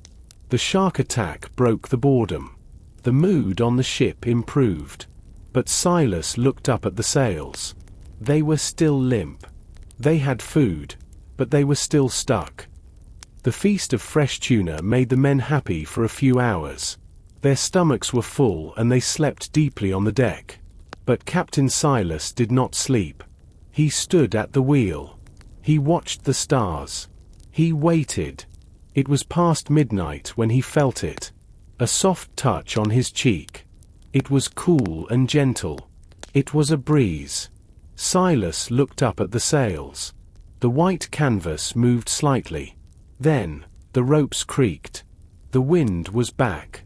"Wake up!" Silas shouted. His voice was loud in the quiet night. "The wind is here. Hands to the sails." The crew woke up quickly. They rubbed the sleep from their eyes. They felt the fresh air on their faces. They cheered with joy. "Pull the lines!" Barrett yelled. He was still strong, even with his hurt ankle. The men pulled the ropes. The sails caught the wind. The sea wolf leaned to the side. The water began to hiss against the hull. The ship was alive again. It cut through the waves toward the west. Silas felt a great relief. They were moving toward the treasure, toward Dead Man's Rock. "Elena, take the wheel," Silas said. "Keep us steady." Elena nodded. She looked happy to be moving. Silas decided to go down to his cabin. He wanted to check the map again. He wanted to calculate their arrival time. He walked down the dark stairs. He reached his cabin door. He stopped. The door was slightly open. Silas knew he had closed it. He pushed the door open with his boot. He held his pistol ready. The room was empty. But it was a mess. His papers were thrown on the floor. His clothes were pulled out of his chest. His bed was turned over. Someone had searched his room while he was on the deck. "The spy," Silas whispered. He looked at the small table where he usually kept his maps. The spy was looking for the black book. The book with the secret code. Silas smiled a cold, hard smile. He patted the pocket of his heavy coat. The book was safe. It was right there, next to his heart. He never left it alone. The spy had failed. Silas looked around the messy room. He saw a muddy footprint near the door. It was a boot print. But half the crew wore boots. It was not enough proof. Silas walked back up to the deck. The wind was blowing stronger now. The ship was flying over the water. The crew was working hard. Silas looked at their faces in the moonlight. One of these men was a traitor. One of them had just been in his room. Silas stood by the rail. He watched them. "I will find you," he thought. "And when I do, you will swim with the sharks." The wind remained strong all day. The sea wolf cut through the waves like a knife. The white foam sprayed high into the air. The crew was happy again. They sang songs as they worked. They were getting closer to the treasure. Elena marked their position on the chart. "We will reach Dead Man's Rock by tomorrow evening," she told Silas. "If the wind holds." Silas nodded. But he did not smile. He was still hunting. He stood on the quarterdeck. His eyes scanned the ship constantly. He was looking for the traitor. The sun was high and bright. It was the perfect time for a signal. Silas remembered what he told Barrett. "Watch for a mirror." Suddenly, a flash of light caught his eye. It came from the front of the ship. It was near the anchor chains. It was a sharp, bright flash. It happened once, then twice, then 3 times. It was a code. Someone was signaling a ship behind them. But the horizon was empty. The spy was signaling to the governor's scout ship, hoping they were close enough to see. Silas did not shout. He did not run. He moved quietly down the stairs. He walked softly like a cat. He hid behind the main mast. He peeked around the wood. He saw a sailor standing near the rail. It was the tall man with the scar on his face. His name was Finch. Finch held a small, polished metal plate in his hand. He was angling it toward the sun to send flashes of light back toward the east. Finch was so focused on his task that he did not hear the captain. Silas stepped out from behind the mast. He pulled his pistol. "Drop it, Finch," Silas said. His voice was low and dangerous. Finch jumped. He turned around quickly. His eyes were wide with fear. He saw the black barrel of the pistol pointing at his chest. The metal plate fell from his hand. It hit the deck with a loud clang. The noise stopped the singing of the crew. Everyone turned to look. "Captain," Finch stammered. "I was just checking my reflection." "Do not lie," Silas said. He walked closer. "You were signaling the governor. You are the spy." The crew gathered around. Their faces were angry. They realized that Finch had betrayed them. "He paid me," Finch shouted suddenly. "Governor Cross pays better than you. You are chasing a ghost story. We will all die at Dead Man's Rock." Finch pulled a knife from his belt. He lunged at Silas. It was a desperate move. Silas was ready. He stepped to the side calmly. He hit Finch's arm with the heavy handle of his pistol. The knife flew away. Silas kicked Finch in the chest. The traitor fell backward onto the hard deck.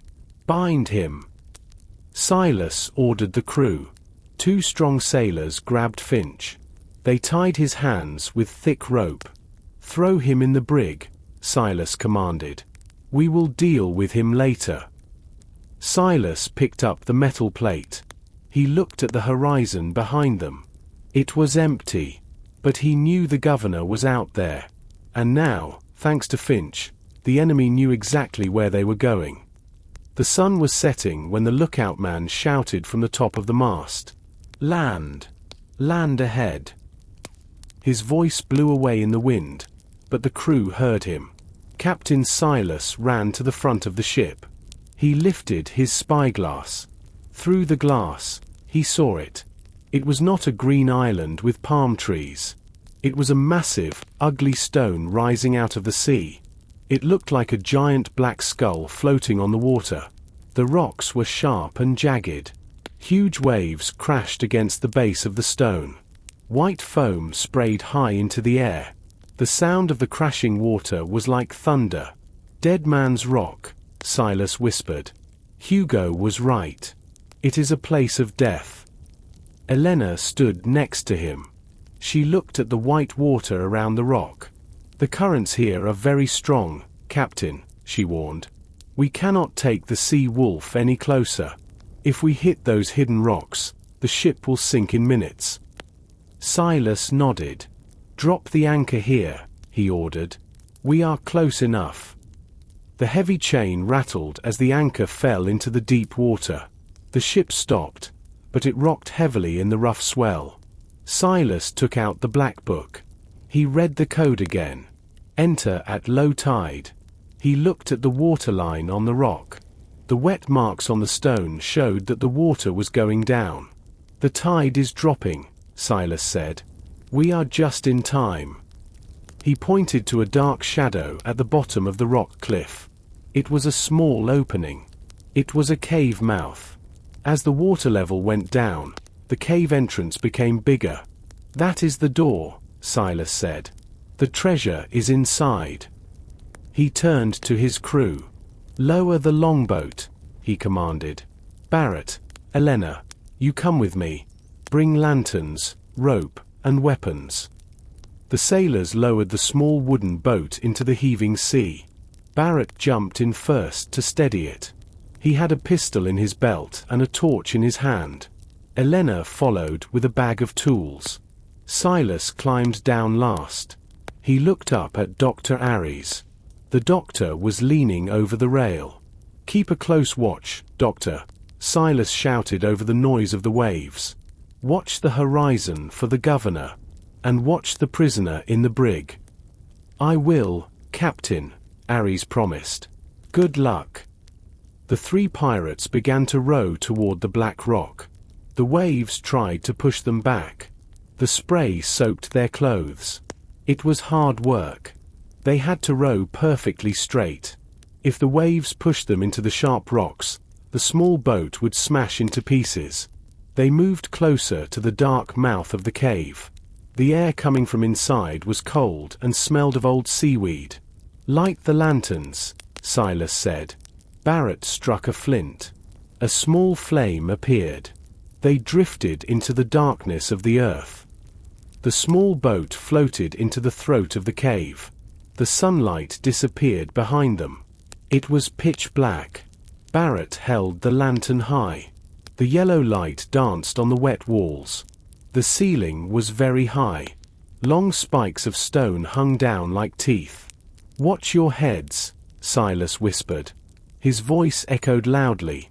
The water became shallow. The bottom of the boat scraped against sand. "We can walk from here," Silas said. They jumped into the cold, knee-deep water. They pulled the boat onto a small beach of black sand inside the cave. It was safe there. They walked deeper into the tunnel. The air was stale. It had not moved for 100 years. Elena held the black book near the lantern. "Read the next line," Silas said. Elena squinted at the page. "Walk until the stone eyes weep," she read. "Then look down." They walked slowly. They looked at the rock walls. Barrett stopped. "Look there," he pointed. High on the wall, there was a rock formation. It looked like a human face. Water dripped from 2 holes where the eyes should be. It looked like the rock was crying. "The stone eyes weep," Silas repeated. "This is the spot." He looked down at the ground. The floor was solid rock. But there was one large, flat stone that looked different. It had a symbol carved into it. A sun. "Help me move this," Silas ordered. Barrett used his great strength. He pushed the heavy stone slab. It made a grinding noise. It moved aside. Underneath was a hole. Inside the hole sat a large wooden chest. It was bound with rusted iron bands. The wood was old and black. "Is that it?" Elena asked breathlessly. Silas jumped into the hole. He touched the cold iron lock. He used the butt of his pistol to smash the rusted lock. It broke easily. Silas lifted the heavy lid. Gold shone in the lantern light. Thousands of coins. Jewels. Crowns. It was the king's ransom. Barrett laughed. A deep, happy sound. "We are rich," he shouted. "We are kings." Silas smiled. He picked up a handful of coins. They were heavy and real. "Load it into the boat," Silas said. "Quickly." They closed the chest. Barrett lifted one side. Silas lifted the other. It was incredibly heavy. They struggled back toward the boat. Suddenly, a loud noise shook the cave. Dust fell from the ceiling. The water in the cave rippled. Was that thunder? Elena asked fearfully. Silas listened. "No," Silas said. His face went pale. "That was a cannon. The governor is here." The sound of cannons echoed through the stone tunnel. It was deafening. "Move!" Silas screamed. He grabbed one handle of the heavy chest. Barrett grabbed the other. They ran through the shallow water. Their boots splashed loudly. They reached the small wooden boat. They threw the chest into the bottom. The boat sank lower in the water. "Row!" Silas commanded. He grabbed an oar. Barrett grabbed the other. Elena sat in the back. She held the lantern tight. They rowed toward the circle of light at the cave mouth. The noise outside was terrible. It was the sound of wood breaking and men screaming. They burst out of the cave into the open air. The scene was a nightmare. The sea wolf was under attack. A huge warship was anchored next to her. It was the Crown, the governor's flagship. It was twice the size of the pirate ship. Smoke covered the water. Flashes of fire came from the cannons. "They are destroying her." Elena cried. She pointed at the sea wolf. The main mast was damaged. There were holes in the sails. Dr. Ares was running around the deck. He was shouting orders to the frightened crew. "We have to get on board." Silas yelled, "Pull, Barrett, pull." The small boat cut through the choppy waves. The governor stood on the high deck of his warship. He saw the small boat coming from the cave. He saw Silas. He saw the chest. A cruel smile appeared on his face. "Target the rowboat." Cross shouted to his gunners. "Sink them." A cannon turned toward them. A ball flew over their heads. The wind from the ball knocked Elena's hat off. Silas shouted, "Do not row straight." They turned the boat left and right. The water exploded around them. They reached the side of the sea wolf. "Ares!" Silas screamed. "Throw the ropes." The doctor looked down. He saw his captain. He threw a rope ladder and a heavy cargo net. "Attach the chest." Silas ordered Barrett. "I will hold the boat." Barrett tied the heavy chest to the net. "Haul it up." The sailors on the deck pulled the rope. The treasure rose slowly into the air. Bullets hit the water near the boat. Silas told Elena. She climbed the ladder. Barrett followed. Silas was the last one. He jumped onto the ladder just as a cannonball hit the small rowboat. It shattered into 1,000 pieces of wood. Silas climbed fast. He vaulted over the rail onto his deck. He drew his sword. He was back on his ship. But the ship was burning. "Return fire!" Silas roared. He ran to the wheel. "We are leaving." The sea wolf was groaning in pain. Cannonballs smashed into the wooden hull. The sound was terrible. Smoke and fire rose from the middle of the deck. "Put out that fire!" Silas shouted. Dr. Ares and 3 sailors grabbed buckets of sea water. They threw the water onto the flames. The fire hissed and turned into white steam. Captain Silas held the wheel with iron hands. The crown was too big and too strong. If they stayed and fought, they would sink. "We need to run." Silas yelled to Elena, "Give me a course." Elena looked at the angry ocean. "We are trapped, Captain," she screamed. "The warship is blocking the open sea. And behind us are the sharp rocks." Silas looked at the black rocks of Dead Man's Rock. He saw the white foam crashing between 2 large stone pillars. The gap between them was very narrow. It looked like the mouth of a shark. "We go through there." Silas pointed at the deadly gap. Elena's eyes went wide. "That is madness," she cried. "The gap is too small. We will crash. It is our only chance." Silas roared.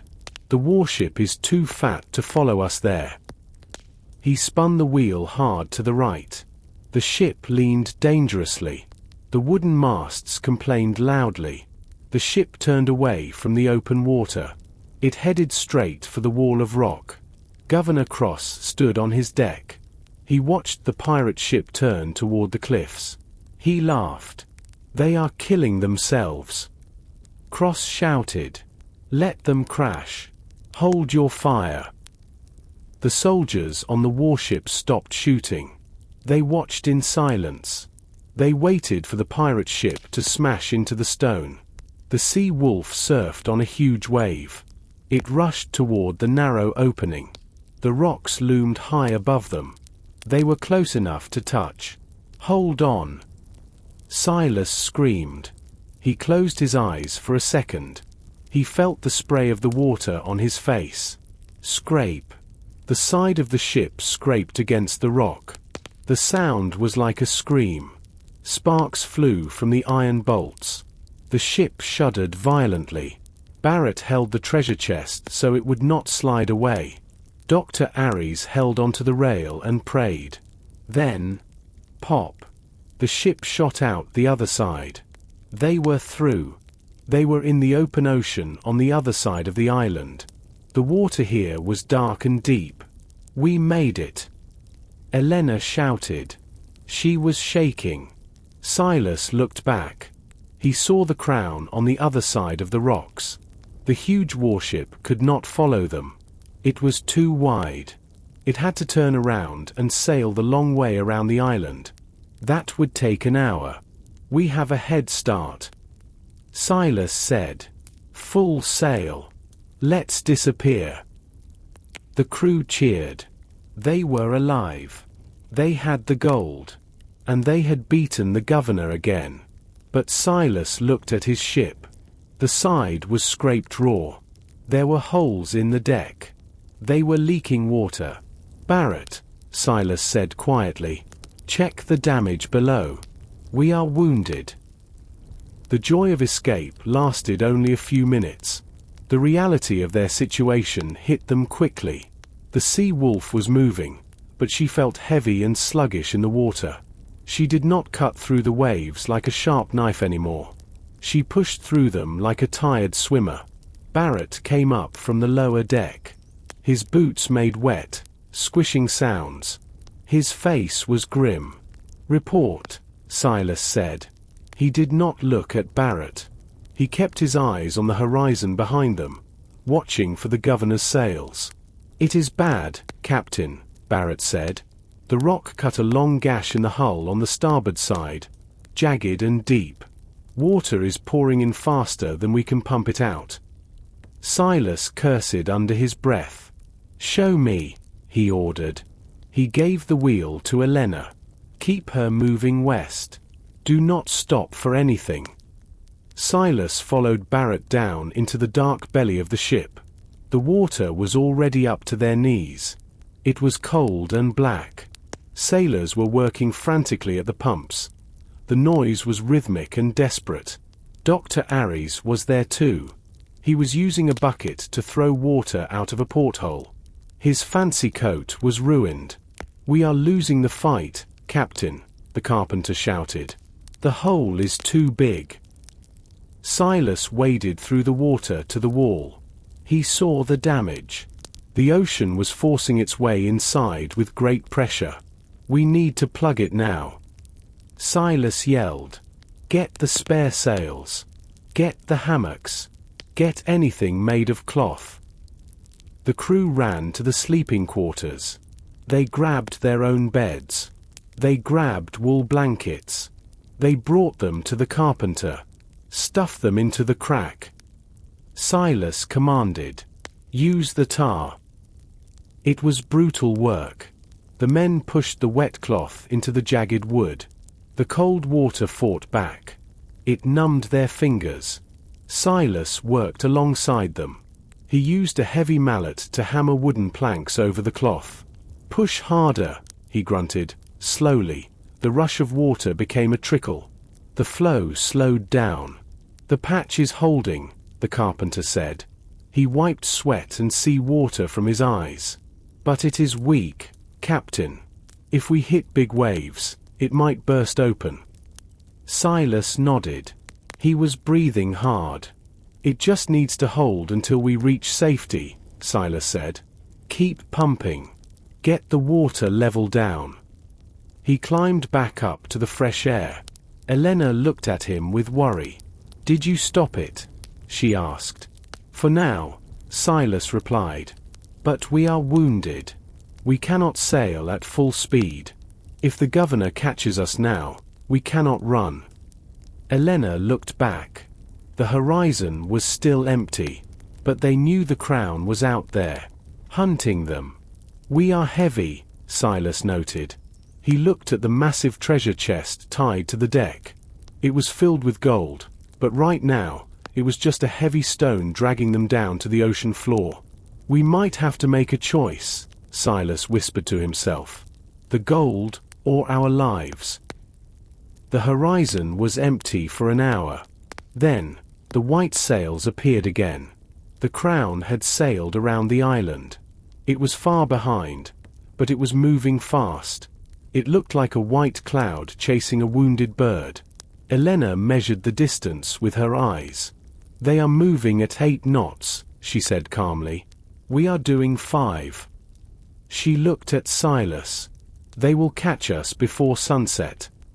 Silas looked at the heavy treasure chest tied to the deck. He looked at the water pumping out of the hose. The ship was sitting too low in the water. The weight of the gold and the water inside the hull was dragging them down. We are too heavy, Silas announced. His voice was hard. We need to be lighter. The crew looked at the treasure chest. They grabbed their swords. They thought Silas wanted to throw the gold away. Not the gold, Silas said quickly. Not yet. He pointed to the row of black iron cannons on the side of the deck. Throw the guns. The crew gasped. A pirate ship without cannons was defenseless. But Captain, Barrett argued, if we throw the guns, we cannot fight. We cannot fight anyway. Silas snapped. We are sinking. If we do not run, we hang. He walked to the nearest cannon. It weighed thousands of pounds. Over the side, he ordered. Now. The men hesitated. Then, they understood. They used heavy wooden bars to lever the iron guns. Heave. Heave. The metal scraped against the wood. Splash. The first cannon hit the sea. A huge tower of water rose up. The ship felt a tiny bit lighter. They moved to the next one. One by one, the heavy weapons fell into the deep blue. They threw the cannonballs too. The heavy iron balls sank to the bottom of the ocean. With every the ship rose a little higher. The water from the leak had less pressure pushing against it. She is moving better, Elena said from the wheel. We gained a knot of speed. Silas looked at the empty deck. It looked strange without the guns. They were now just a fast transport ship. They had no teeth. Is it enough? Dr. Aries asked. He wiped his dirty hands on a rag. Silas watched the enemy ship. The white sails were still getting bigger, but slower now. It bought us some time, Silas said. But not enough. He looked at the treasure chest again. It was the heaviest thing left on the deck. The crew saw him looking at it. They stood around the chest protectively. We worked hard for this, a sailor named Tom said. We bled for it. I know, Silas said softly. I want it too. But what good is gold if you are dead? The sun began to touch the water in the west. Night was coming. If we can survive until dark, Silas said, we might lose them in the shadows. The sun finally sank into the ocean. The light faded from the sky. Purple turned to gray, and gray turned to pitch black. The moon was hidden behind a thick bank of clouds. It was the perfect darkness. Kill the lights. Silas ordered in a harsh whisper. Every candle, every pipe, every lantern. Extinguish them now. The crew moved quickly. Within seconds, the Sea Wolf vanished into the shadows. She became a ghost ship. There was no light to see her by. But Captain Silas knew that darkness was not enough. Governor Cross was a smart man. He would calculate their speed and direction. He would sail in a straight line to catch them in the morning. We need to change course, Silas told Elena. But if we turn now, he might widen his search. We need him to keep going straight. Silas looked at the empty deck where the cannons used to be. He had an idea. Barrett, Silas called softly, bring me an empty water barrel. And bring the carpenter. The men brought a wooden barrel. It was dry and light. Cut a hole in the top, Silas instructed the carpenter, and fix a lantern inside it. Make sure it floats. The carpenter worked fast in the dark. He secured a small oil lamp inside the barrel. He made sure the flame would not burn the wood immediately. Light it, Silas said. Dr. Aries struck a flint. A small yellow flame flickered to life inside the barrel. It shone brightly through the hole. It looked like the stern light of a ship in the distance. "Lower it gently," Silas commanded. "Do not." Barrett lowered the barrel into the water on a rope. When it touched the waves, he let go. The barrel bobbed in the water. The current took it. It drifted away from the ship. "Now!" Silas hissed. "Hard to port. Turn north." Elena spun the wheel. The ship turned sharply to the left. The sails flapped quietly. They sailed away from the floating barrel. Silas stood at the back rail. He watched the small yellow light bobbing in the darkness. It looked exactly like a distant ship sailing west. Then, he looked at the Crown. The warship was a mile behind them. He saw the lights on her deck. He saw her turn. She was following the barrel. The trick worked. The governor was chasing a piece of wood. "Hold your breath," Silas whispered. The sea wolf slipped away into the empty north. The distance between them and the enemy grew. The light of the barrel became a tiny star. Then it disappeared. And the lights of the Crown disappeared with it. "We are clear," Elena let out a shaky breath. They took the bait. The crew wanted to cheer, but they stayed silent. They knew sound traveled far. They were safe for the night. But they were still leaking, and they were miles off course. "Check the pump," Silas ordered quietly. "We have a long night ahead." Morning came slowly. The grey light of dawn revealed a world of fog. The ocean was covered in a thick white mist. It was cold. The tropical heat was gone. They had sailed far north into cooler waters. Captain Silas stood at the rail. His coat was damp with heavy dew. He listened intently. There was no sound of cannons. There was no sound of shouting men. Only the rhythmic splash of water from the pumps. The Crown was gone. They had lost the governor in the night. "We are alone," Silas said quietly. He rubbed his tired eyes. "Good work, everyone." But there was no cheering from the crew. They were exhausted. They had been pumping water for 12 hours straight. Their arms were sore. Their hands were blistered and bleeding. Barrett climbed up the stairs to the quarterdeck. He looked pale and shaken. "Captain," he wheezed, "the water is rising. The patch is failing. We cannot keep this up forever." Silas looked at the heavy treasure chest tied to the deck. It sat there, mocking them. They were rich, but they were about to sink. "We need land," Silas said firmly. "We need to careen the ship. We need to fix the hull properly." Elena looked at the navigation chart. She shook her head. "There is nothing here," she said. "This area is uncharted. Just open ocean." "Keep looking," Silas ordered. "Look for birds. Look for driftwood. Look for anything." An hour passed. The fog swirled around the deck. It was like sailing through a cloud. Suddenly, the lookout shouted, "Rock! Rock off the port bow!" Silas ran to the side. A dark shape loomed in the mist. It was not just a rock. It was a high cliff. "Land!" Silas yelled. "Hard to port. Bring us alongside." The ship turned slowly. The fog cleared a little. They saw a small, rocky island. It was jagged and wild. But there was a narrow sandy beach. It was perfect. "Prepare to beach her," Silas commanded. "We will run her onto the sand." The crew was terrified. Running a ship aground is usually a disaster. But they had no choice. The sea wolf glided toward the white sand.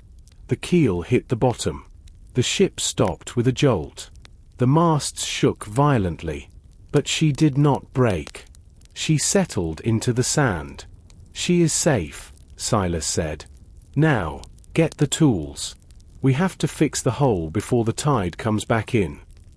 The men jumped over the side into the waist-deep water. They looked at the hull. The damage was bad. The wood was splintered and broken. "It will take 2 days to fix this," the carpenter said nervously. Silas looked at the fog. It hid them from the world.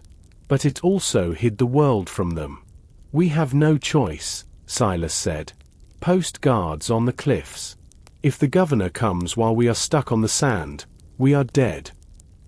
The repairs began immediately. The carpenter and his team worked in the wet sand. They cut away the broken wood. They boiled tar in a large iron pot. The smell of hot tar mixed with the salt air. It was a familiar smell to the pirates. It meant safety. Captain Silas walked around the ship. The sea wolf looked sad sitting on the sand like a beached whale.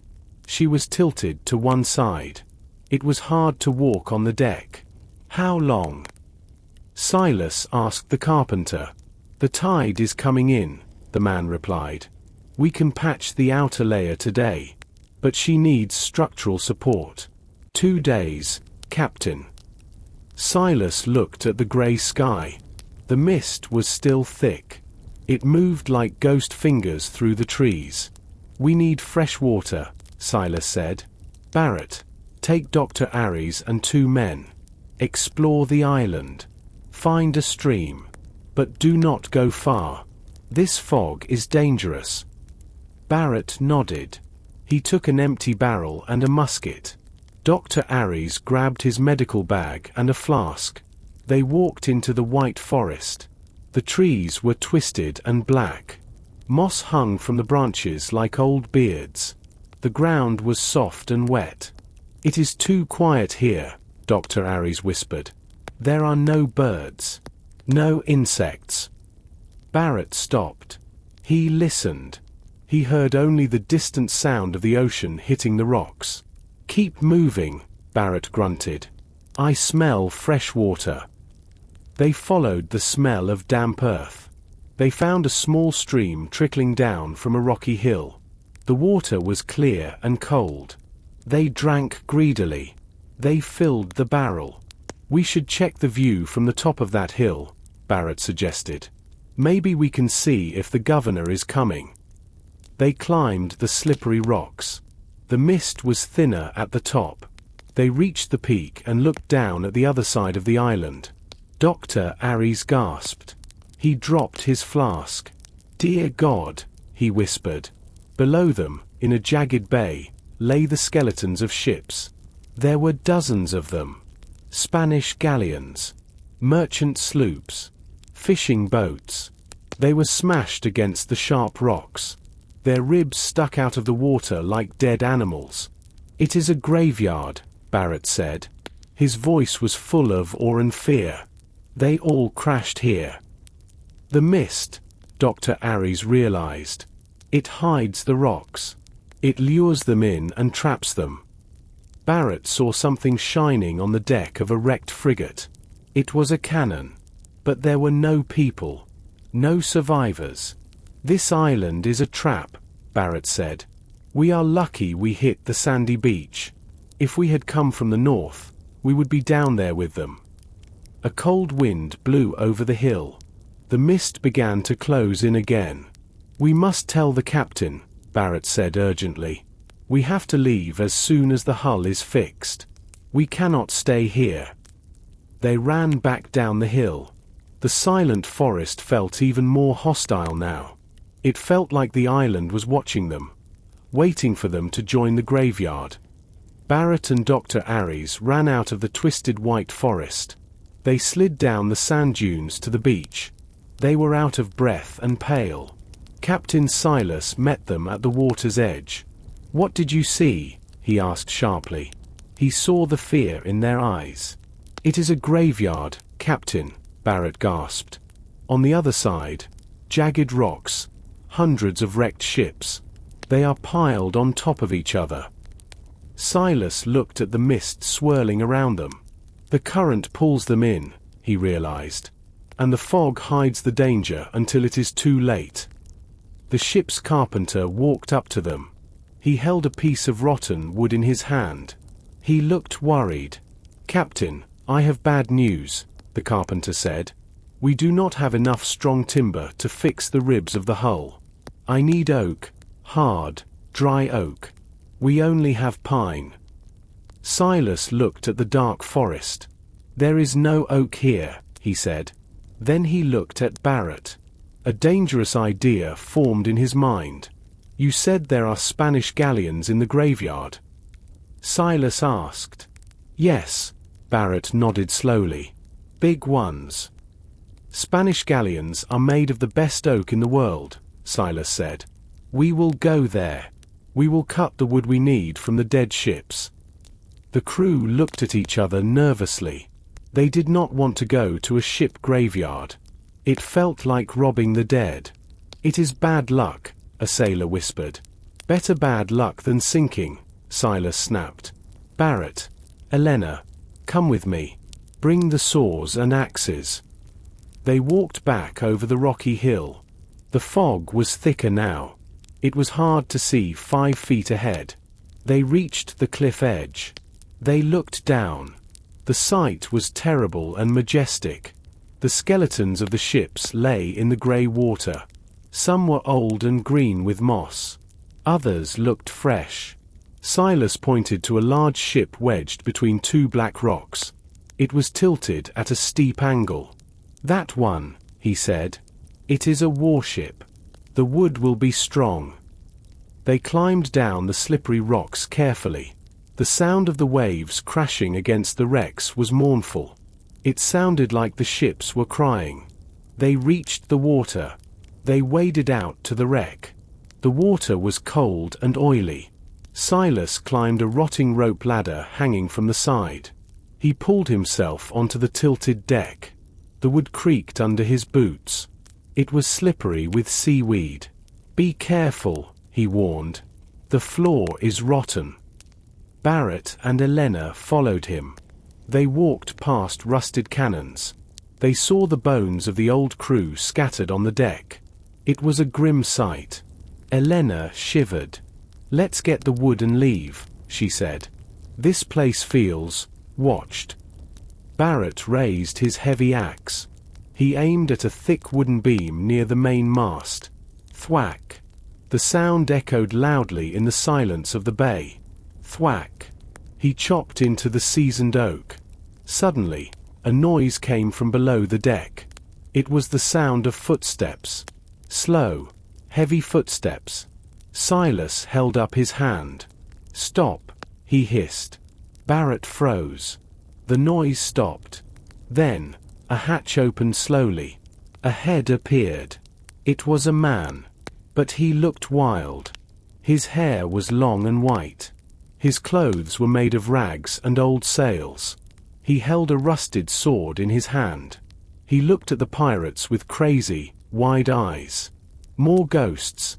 The wild man croaked. Are you real? Or are you shadows? Silas did not raise his pistol. He looked at the wild man with calm eyes. We are not ghosts, Silas said softly.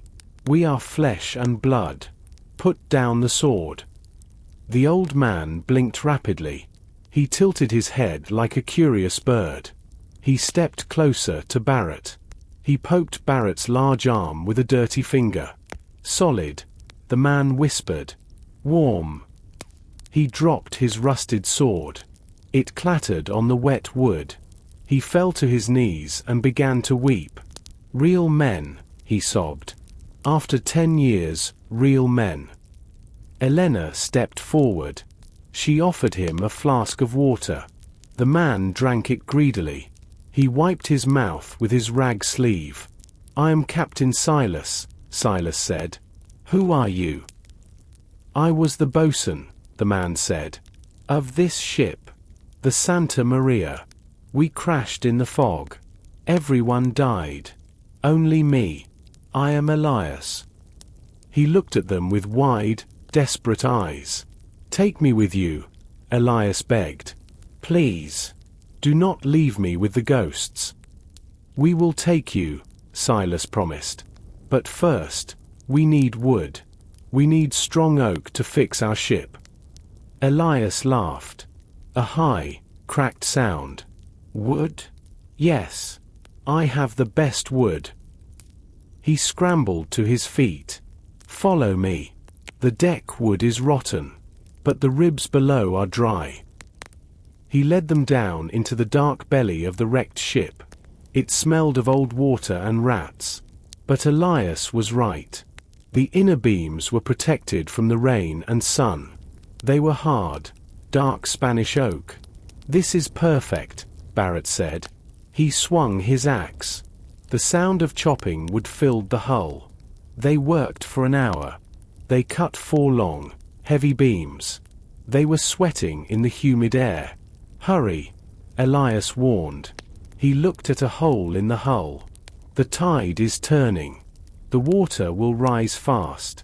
If we stay too long, the current will smash us against the rocks.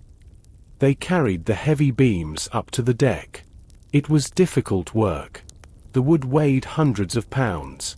They lowered the beams into the water and floated them back to the shore. They dragged them over the rocky hill. It was exhausting. When they reached the sandy beach, the carpenter shouted with joy. "Oak!" he yelled. "Beautiful oak!" He ran his hand over the dark wood. "This will hold forever." Silas looked at Elias. The old man was staring at the sea wolf. He was touching the hull gently. "She is a good ship," Elias whispered. "She is wounded, but she is alive. Can you help us fix her?" Silas asked. Elias nodded vigorously. "I was a bosun," he said. "I know ships." Elias grabbed a hammer. He worked with a frantic energy. He seemed terrified that the ship might leave without him. The crew watched him with pity and respect. He was crazy, but he was a survivor. As the sun began to set, the fog turned a dark purple color. The repair was half done. "We must finish by morning," Silas said. "The governor is still out there." The hammers did not stop all night. The sound echoed against the dark cliffs. The crew worked by the light of smoking torches. They were tired, but fear gave them energy. Elias was a miracle. He worked faster than the younger men. He talked to the wood. "Fit tight, little plank. Hold the water back," he mumbled. But his hands were steady. He knew exactly where to put the nails. He knew how to seal the edges with hot tar. By the time the sun began to rise, the hole was gone. A patch of dark Spanish oak covered the wound in the hull. It looked rough, like a scar, but it was strong. "It is done," the carpenter announced. He dropped his hammer in the sand. He collapsed with exhaustion. Silas walked to the ship. He touched the new wood. It was still warm from the tar. "Good work," Silas said. He looked at the ocean. The tide was coming in fast. The water was already surrounding the keel.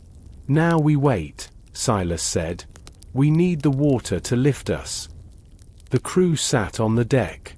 They ate dried biscuits and watched the waterline rise. Inch by inch, the water touched the bottom of the patch. It held. No water leaked inside. "She is tight." Barrett cheered. The ship began to groan. The wood shifted. Then, with a lurch, the sea wolf floated free of the sand. She bobbed gently in the shallow water. "We are afloat." Elena shouted. "Hoist the sails." Silas ordered. "We need to get out of this trap before the fog lifts." The men ran to the ropes. They pulled the canvas sails tight. But just as the wind caught the sails, a sound cut through the morning air. It was the sound of a musket. A bullet hit the water near the ship. Silas spun around. He looked toward the rocky point of the bay. A longboat was rowing around the corner. It was painted red and gold. It was full of soldiers. "They found us!" Barrett yelled. Behind the first boat, 2 more appeared. They were rowing hard toward the beach. The governor's warship was too big to enter the shallow bay, so Cross had sent his army in small boats.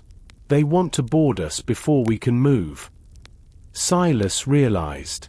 Defend the ship. The pirates grabbed their pistols and swords. They lined up along the rail. The soldiers in the boats fired a volley of shots. Bullets whistled through the air. One sailor fell, holding his shoulder. Fire! Silas commanded. The pirates fired back. Smoke covered the deck. The soldiers in the lead boat ducked. But they kept rowing. They were very close now. They are going to try to climb up.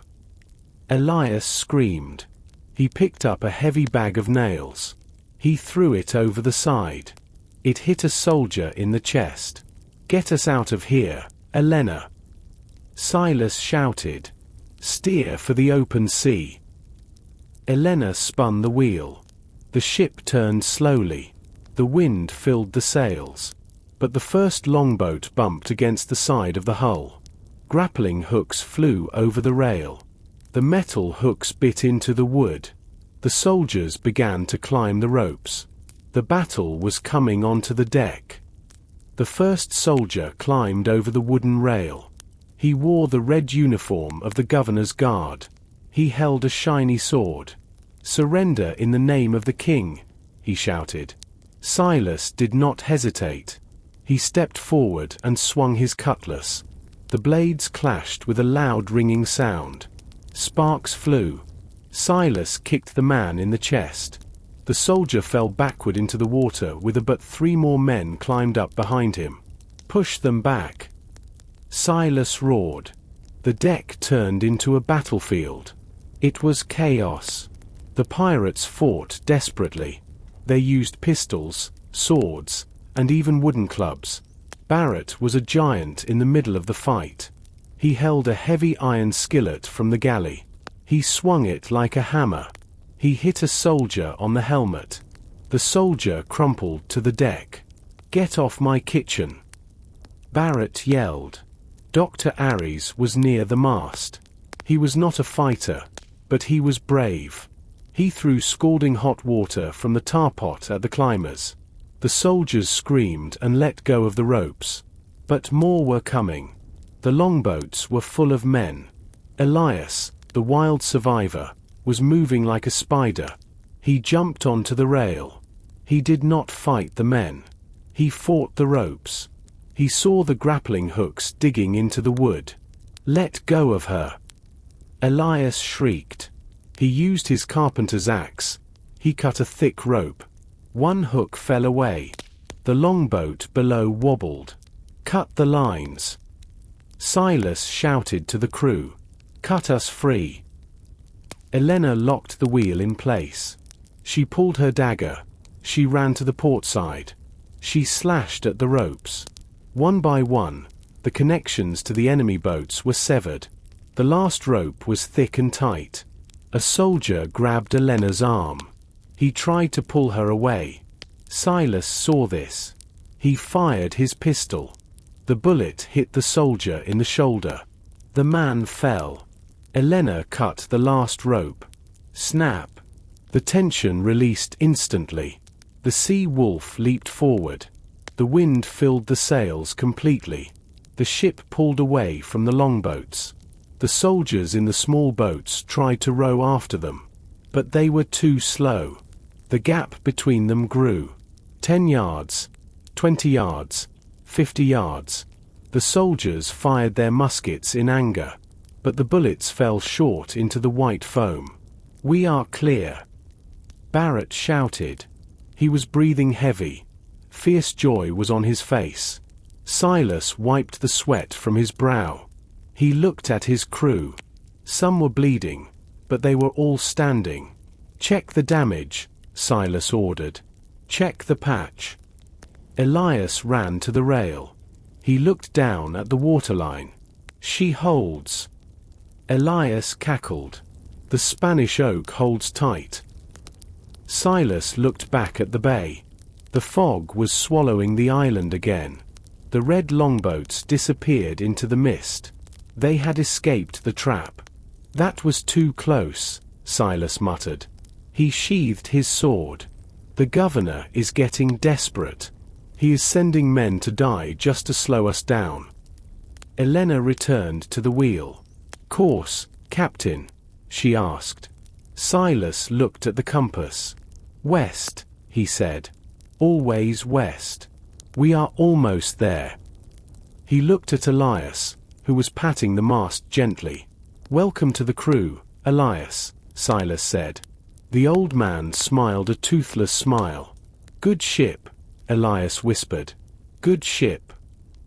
The sun climbed high into the sky, burning away the last of the mist. The sea wolf was alone on the blue ocean once more. The panic of the morning battle faded. The crew bandaged their cuts and cleaned their swords. The ship was wounded, missing her cannons and scarred by rocks, but she was sailing fast. Captain Silas stood on the main deck. In the center of the deck sat the large wooden chest. It was the cause of all their trouble. It was the reason men had died. Open it, Silas said quietly. Barrett used a crowbar. He pried the heavy lid open with a groan of protesting wood. The crew gathered around, holding their breath. The sunlight hit the contents of the chest.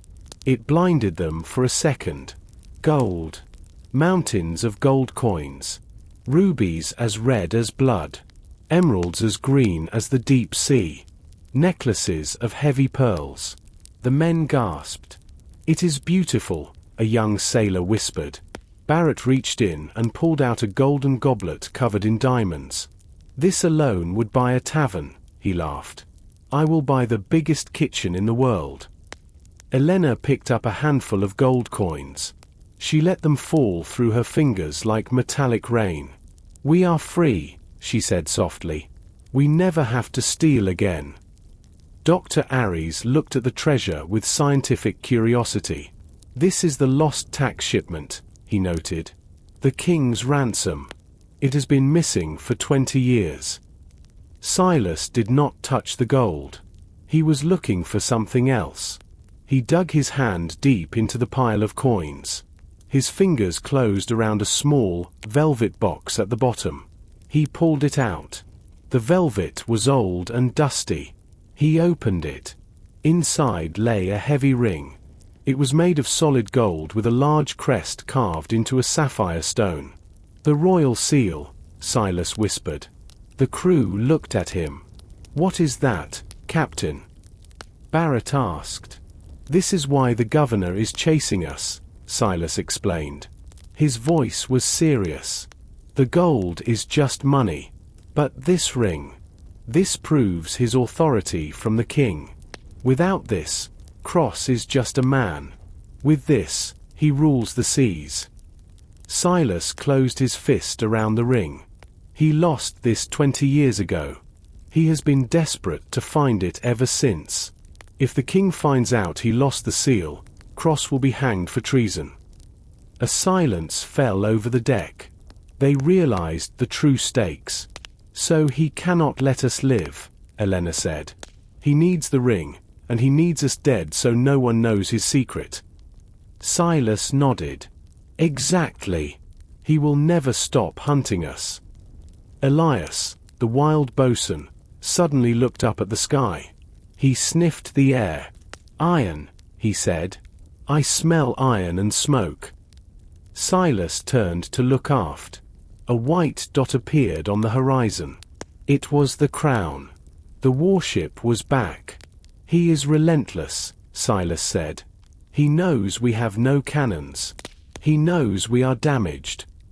Silas looked at the ring in his hand. Then he looked at his crew. We cannot run forever, Silas declared. He is faster than us now. We have to stop running. But we cannot fight. Barrett said. We threw the guns away. We cannot fight with gunpowder, Silas agreed. So we must fight with our brains. We have the one thing he wants more than life itself. Silas held up the ring. We will use it as bait. We will lure him in. And we will take his ship. Cut the sails. Silas shouted. Bring her to a full stop. The crew looked at him with confusion. Stop. Barrett asked. He will blow us out of the water. No, he won't, Silas said calmly. Not while I am holding this. He held up the royal seal. He needs this ring more than he needs to kill us. If he sinks the ship, the ring goes to the bottom of the ocean. He cannot risk that. Silas turned to the quartermaster. Elena, raise the white flag. Elena swallowed hard. She walked to the flag locker. She pulled out a plain white cloth. She tied it to the rope and hoisted it up the main mast. It flapped lazily in the wind. The symbol of surrender. On the horizon, the Crown saw the signal. The great warship did not fire its cannons. It kept coming, but it slowed down. Now, listen closely, Silas told his men. Hide. Everyone hide. Go below deck. Hide behind the barrels. Hide in the rigging. Only me, Elena, and Barrett will stay visible. The crew moved fast. Within a minute, the deck looked empty. The Sea Wolf looked like a defeated ship. Silas stood on the quarterdeck. He wore his best coat. He put the velvet box on the railing in front of him. Barrett stood behind him, looking defeated with his head down. Elena stood by the wheel. The Crown approached. It was a monster of a ship. It had 3 rows of cannons. Hundreds of soldiers lined the rails. They held muskets pointed at Silas. The warship pulled alongside the pirate vessel. It blocked out the sun. A gangplank was thrown across the gap. It hit the pirate deck with a heavy thud. Governor Cross walked onto the deck of the Crown. He wore a blue uniform with gold epaulets. He looked down at Silas with a sneer of victory. So, Cross shouted. His voice carried over the water. The famous wolf finally gives up. Silas looked up. He did not bow. You have the faster ship, Governor, Silas called back. And you have the guns. We have no cannons left. Cross laughed. It was a cold, cruel sound. Smart move, throwing them away, Cross said. Now, give me what is mine. I have the king's ransom, Silas said. He kicked the heavy chest. And I have the seal. He picked up the velvet box. Cross's eyes fixed on the box. He licked his lips. Bring it to me, Cross ordered. Come aboard my ship and surrender. Silas shook his head. No, he said. If you want it, you must come and get it. If your men shoot, I will drop this ring into the sea. Silas held the box over the water. Cross froze. He raised his hand to stop his soldiers. Hold fire. Cross screamed. He knew Silas was serious. Cross looked at the empty pirate deck. He thought the crew had deserted or was dead. He felt safe. Fine, Cross spat. I will come there. And then I will hang you myself. The governor stepped onto the wooden gangplank. He walked across the gap between the ships. 10 of his elite guards followed him. They stepped onto the deck of the Sea Wolf. The trap was set. Governor Cross walked across the wooden deck with the confidence of a king. His boots clicked loudly on the planks. His 10 elite guards formed a semicircle around him. Their muskets were aimed at Silas's chest. Cross stopped 5 feet away. He held out a gloved hand. Give it to me, he demanded. His eyes were fixed on the velvet box in Silas's hand. Silas did not move. Where is my pardon? Silas asked calmly. You promised that if I surrendered, my crew would live. Cross smiled a thin, reptile smile. Of course, Cross lied smoothly. I am a man of honor. Give me the royal seal, and you can walk away. Silas looked deep into Cross's eyes. He saw only death there. He knew that the moment Cross touched that ring, the order to fire would be given. You are a liar, Cross, Silas said softly.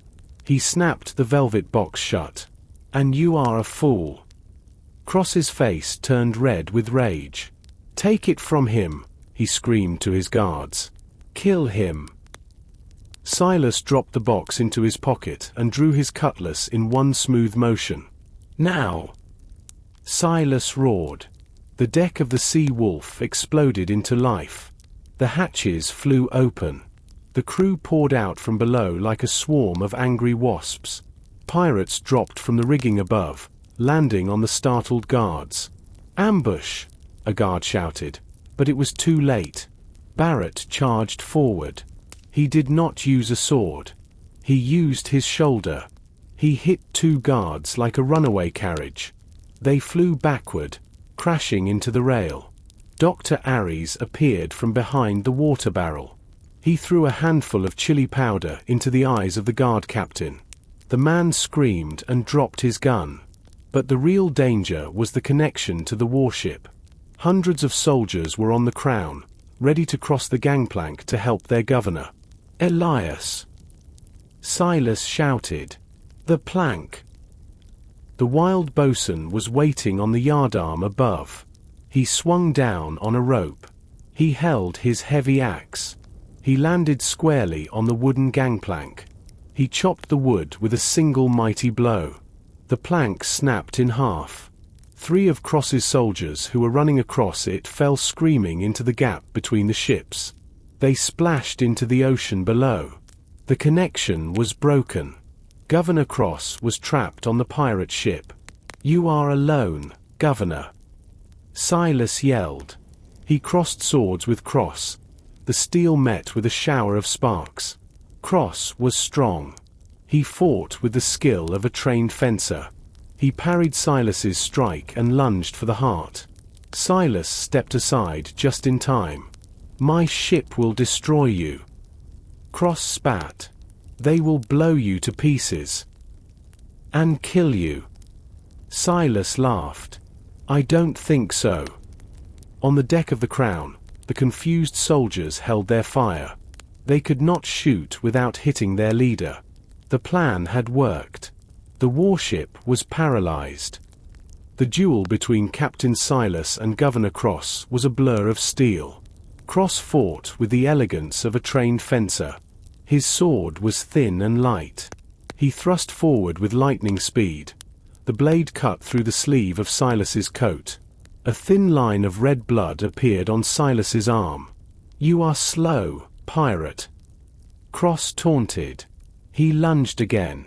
Silas blocked the strike with his heavy cutlass. Silas was not elegant. He fought like a street brawler. He used his weight. He used his anger. He pushed Cross back toward the mast. "I may be slow," Silas grunted, "but I do not tire." Around them, the battle for the deck raged. Barrett lifted a struggling guard into the air. "Learn to swim," the big cook shouted. He threw the man over the rail into the sea. Elena moved like a dancer. She ducked under a bayonet. She swept the legs of a soldier. He fell hard. Elias, the wild man, was everywhere. He jumped from the rigging onto a guard's back. He bit the man's ear. The guard screamed and dropped his musket. The elite guards were highly trained, but they were outnumbered 3 to 1. And the pirates were fighting for their freedom. One by one, the red-coated soldiers fell or surrendered. Soon, only Cross was left fighting. He saw his men defeated. Panic flickered in his eyes.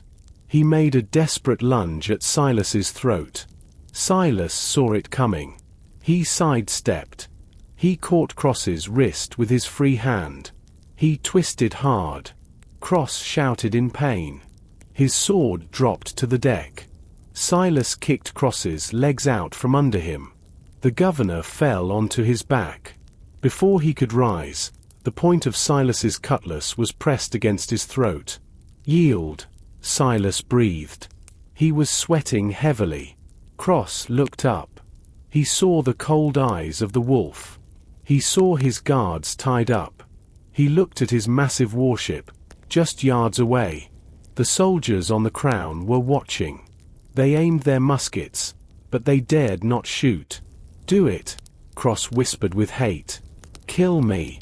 My men will destroy you instantly. Silas smiled. He shook his head. No, Silas said loud enough for the warship to hear. Dead, you are a martyr. Alive, you are my ticket out of here. Silas reached down and grabbed Cross by his collar. He hauled him to his feet. He spun him around and held him as a human shield. Silas put his pistol to Cross's head. Listen to me, crew of the Crown. Silas bellowed. His voice echoed over the water. Your governor is my guest. If you fire a single shot, if you try to follow us, I will send him back to you in pieces. A confused silence fell over the warship. The first officer of the Crown looked at his governor. Cross wanted to scream fire, but the cold metal of the pistol against his temple kept him silent. Drop your sails. Silas commanded the warship. Drop your anchor. Give us a 10-mile head start. The officer on the warship hesitated. Then, slowly, he raised his hand. Do as he says. The officer ordered his men. Save the governor. The sails of the Crown began to fall.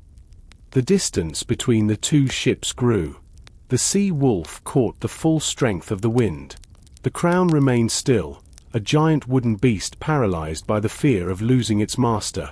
Captain Silas did not relax until the warship was just a speck on the horizon. Only then did he lower his pistol. Tie him to the main mast, Silas ordered. Barrett and Elias grabbed the governor. They used thick ropes. They tied him tight.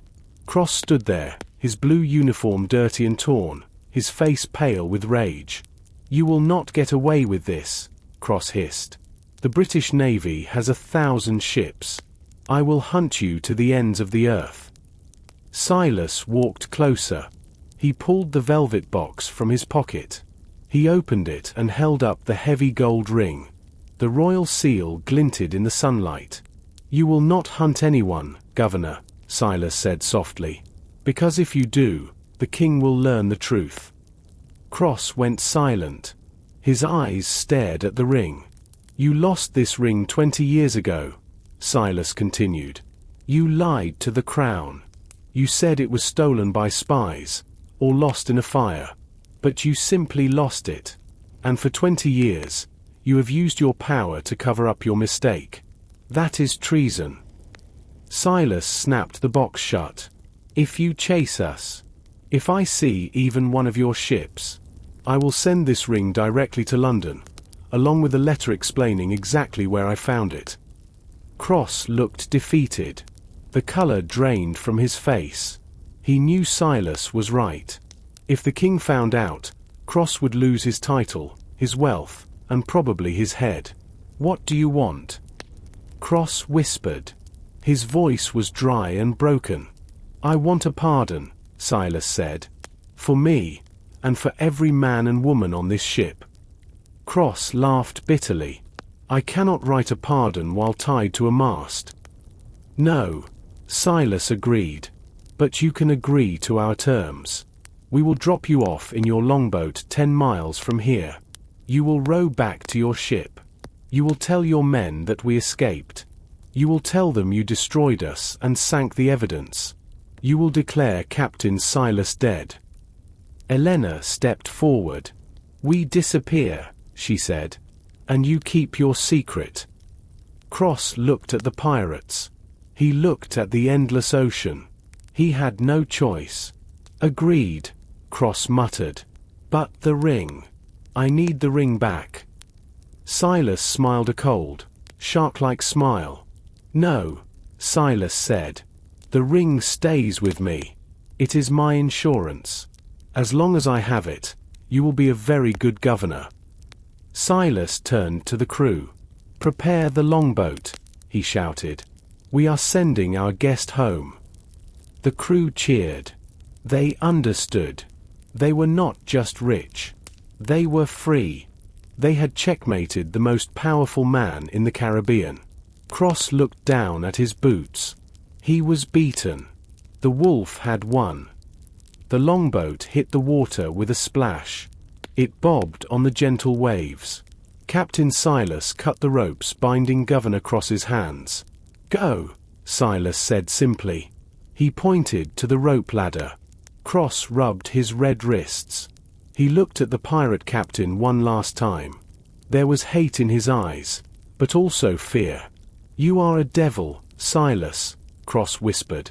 "Perhaps," Silas replied with a shrug. "But I am a free devil. And you are a chained man." Cross climbed down the ladder awkwardly. He sat in the small wooden boat. He took the oars. It was a strange sight to see the most powerful man in the colonies rowing like a common sailor. The crew of the Sea Wolf lined the rail. They watched silently. They did not cheer. This moment was too serious for cheering. They watched their enemy grow smaller and smaller. Cross rowed toward his distant warship.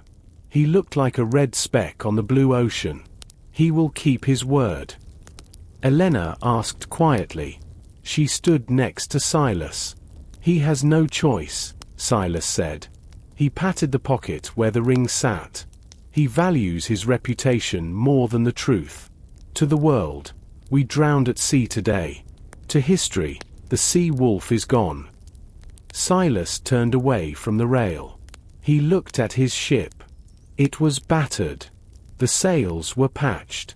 The hull was scarred. But it was theirs. "Dr. Aries," Silas called out. "You are good with numbers. Count the gold. Divide it equally." The crew gasped. "Equally?" Barrett asked. "Even the cabin boy?" "Everyone," Silas said firmly.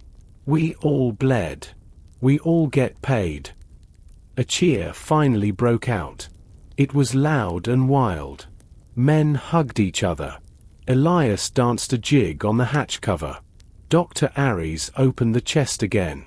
He began to stack the gold coins into piles. "One for you, one for you, one for the ship."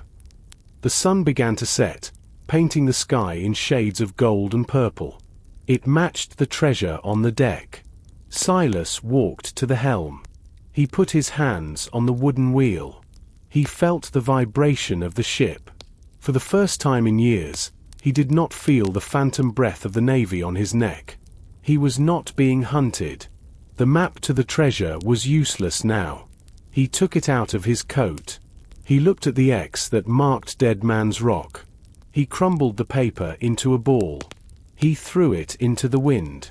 It flew away, landing in the wake of the ship. "Where are we going, Captain?"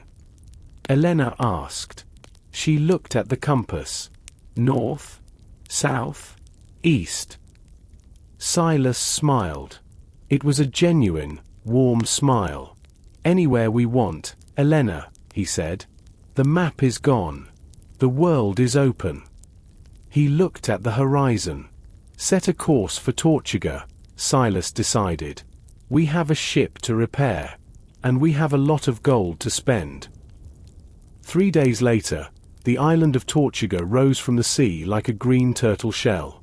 It was not a place of laws or governors. It was a place of sin, smoke, and freedom. It was the home of the pirates. The Sea Wolf limped into the busy harbor. She looked terrible. Her sails were stained and patched. Her railing was broken in 3 places. The black oak patch on her side looked like a rough bandage. She had no cannons. The other ships in the harbor were sleek and well armed. The pirates on the docks stopped their work to stare. They pointed and laughed. "Look at that floating coffin," a man with a wooden leg shouted. "Did you fight a storm or a kraken?" Another yelled. "You should sell her for firewood." The crew of the Sea Wolf stood on the deck. They did not look angry. They looked amused. They wore dirty clothes, but their pockets were heavy. Captain Silas stood at the wheel. He guided his battered ship into the best docking slip. The harbor master, a fat man with a greasy beard, ran up the wooden dock. "Hey! You cannot park that wreck here," the master shouted. This spot is for wealthy captains. It costs 10 silver pieces a night. Silas walked down the gangplank. He looked like a beggar king. His coat was torn, but his walk was proud. He stopped in front of the harbour master. 10 silver pieces. Silas asked, "Is that all?" The crowd on the dock chuckled. They thought Silas was crazy.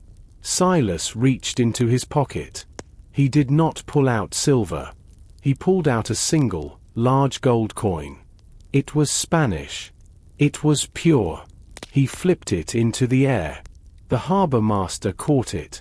His eyes bulged. This is gold," the man stammered. "This is worth 50 silver pieces." "Keep the change," Silas said calmly, "and guard my ship. If anyone touches her, I will cut off your hands." The harbour master bowed low. "Yes, Captain. Right away, Captain." The laughter on the docks stopped. The mood changed instantly. Respect replaced mockery. Money was the only language spoken in Tortuga, and Silas spoke it fluently. "Come," Silas said to his crew. "We are going to the tavern." The crew marched behind him. Barrett, Elena, Dr. Aries, and even old Elias. They walked into the Rusty Anchor, the biggest tavern in the port. It was dark, loud, and smelled of cheap rum and unwashed men. The music stopped when they entered. The patrons looked at the dirty, ragged crew. "What can I get you?" the barkeep asked, looking at their rags with suspicion. "Do you have coin?" Barrett stepped forward. He slammed a heavy leather bag onto the counter. The sound was heavy. It was the sound of metal on wood. Barrett opened the bag. A pile of gold coins spilled out. "We want everything," Barrett roared. "Roasted pig, chickens, wine, rum, and a bath for the doctor." The tavern erupted in cheers. The barkeep's jaw dropped. "Right away, sir. The best table for the gentlemen."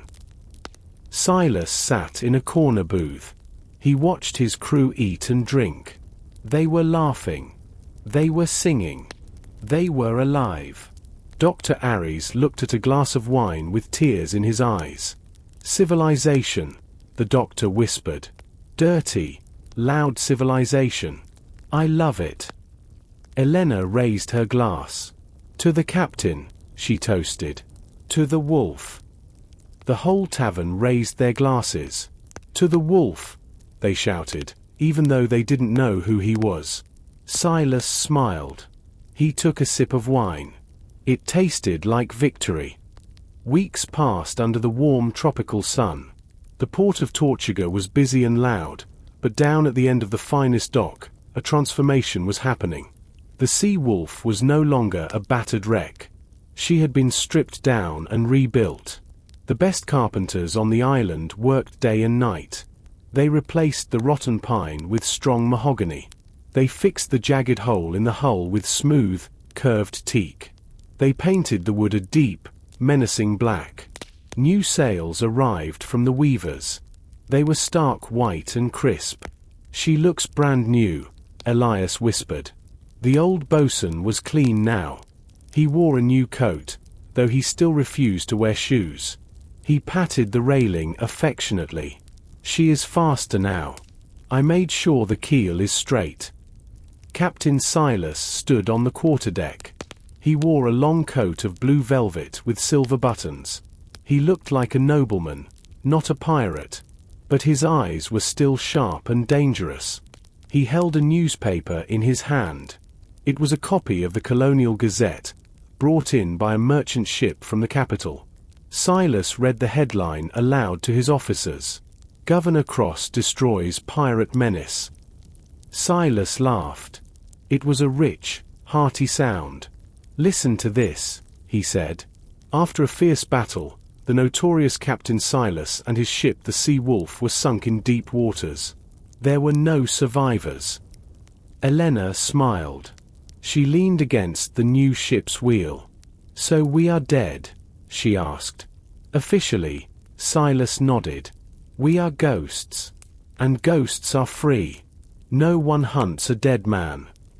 Dr. Aries walked up the gangplank. He was followed by 2 porters carrying crates of fine wine and medical supplies. The doctor looked healthy. His face was tan. He had bought a new wig, but he carried it in his hand instead of wearing it. I suggest we leave soon, Captain, Aries said. I am bored of land. The ground doesn't move enough for me. Barrett came up from the galley. The smell of roasted spices followed him. The larder is full, the giant cook announced. We have enough salted beef and flour to sail around the world twice. Silas looked at his crew.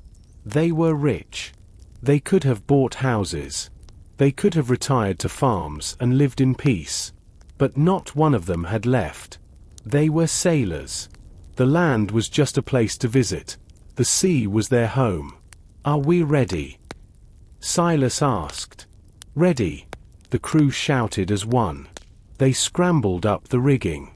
They moved with the confidence of veterans. Cast off the lines. Silas ordered. The ropes splashed into the water. The wind caught the new white sails. The sea wolf began to move. She sliced through the harbor water smoothly. She felt powerful.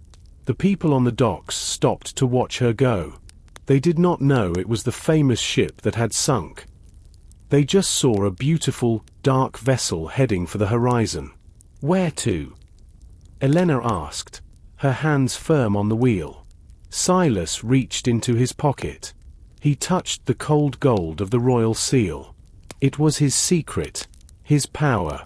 He looked at the endless blue ocean ahead. The map is in your head, Elena, Silas said. Take us where the wind is strongest. We have a whole world to explore. The open ocean stretched out forever, a vast blue canvas waiting to be painted. The sea wolf was running before the wind. Her new white sails pulled tight and full. She moved with a grace she had never possessed before. She was no longer a desperate fugitive running from the hangman's noose. She was a queen of the waves. Captain Silas stood at the very front of the bow. He leaned forward, letting the salt spray hit his face. He closed his eyes and breathed in the smell of freedom. It smelled of salt, ozone, and infinite possibility. Elena joined him. She did not speak for a long time. She just watched the flying fish darting away from the hull. We are off the charts, Elena said finally. We have sailed past the edge of the known world. Silas smiled without opening his eyes. The mapmakers are cowards, Elena. They stop drawing when they get scared. We are just beginning. Barrett walked up to them. He held a tray with 3 crystal glasses and a bottle of the finest vintage. Dr. Aries says this wine is too good to drink, Barrett laughed. So we should drink it immediately. Silas took a glass. To the mapmakers, Silas toasted. May they stay safe in their beds while we rule the world. They clinked glasses. The sound was like a tiny bell ringing over the deep water. Dr. Aries and Elias sat near the main mast. The doctor was teaching the old wild man how to read. Elias was tracing the letters of the ship's name with his rough finger. Elias whispered reverently, "Wolf. That is us." Far behind them, thousands of miles away, the Caribbean was changing. Governor Cross was telling his stories of victory. He was building statues of himself. He was telling the king that the seas were safe. But in the taverns of Tortuga, and on the docks of Havana, the sailors whispered a different story. They told tales of a black ship that appeared out of the mist. A ship with no cannons that could defeat a warship. A captain who could vanish into thin air. They called him the Ghost Captain. They said he guarded a treasure that could buy a kingdom. They said that if you were lost at sea, and you respected the ocean, the sea wolf might appear to guide you home. But if you were greedy, if you were cruel, the wolf would drag you down. Silas looked at the horizon. The sun was setting, turning the water into liquid fire. He reached into his pocket and felt the royal seal one last time. He didn't need it. He didn't need the king's permission to be powerful. He had his ship. He had his crew. He had his freedom. What course, Captain? Elena asked one last time. Silas looked at the first star appearing in the twilight sky. Straight on till morning, Silas said softly. Let's see what is on the other side of the world. The wind picked up. The sea wolf surged forward, chasing the sun. She sailed into the golden light, smaller and smaller, until she was just a silhouette against the burning sky. And then, she was gone. The ocean was empty. The legend had begun.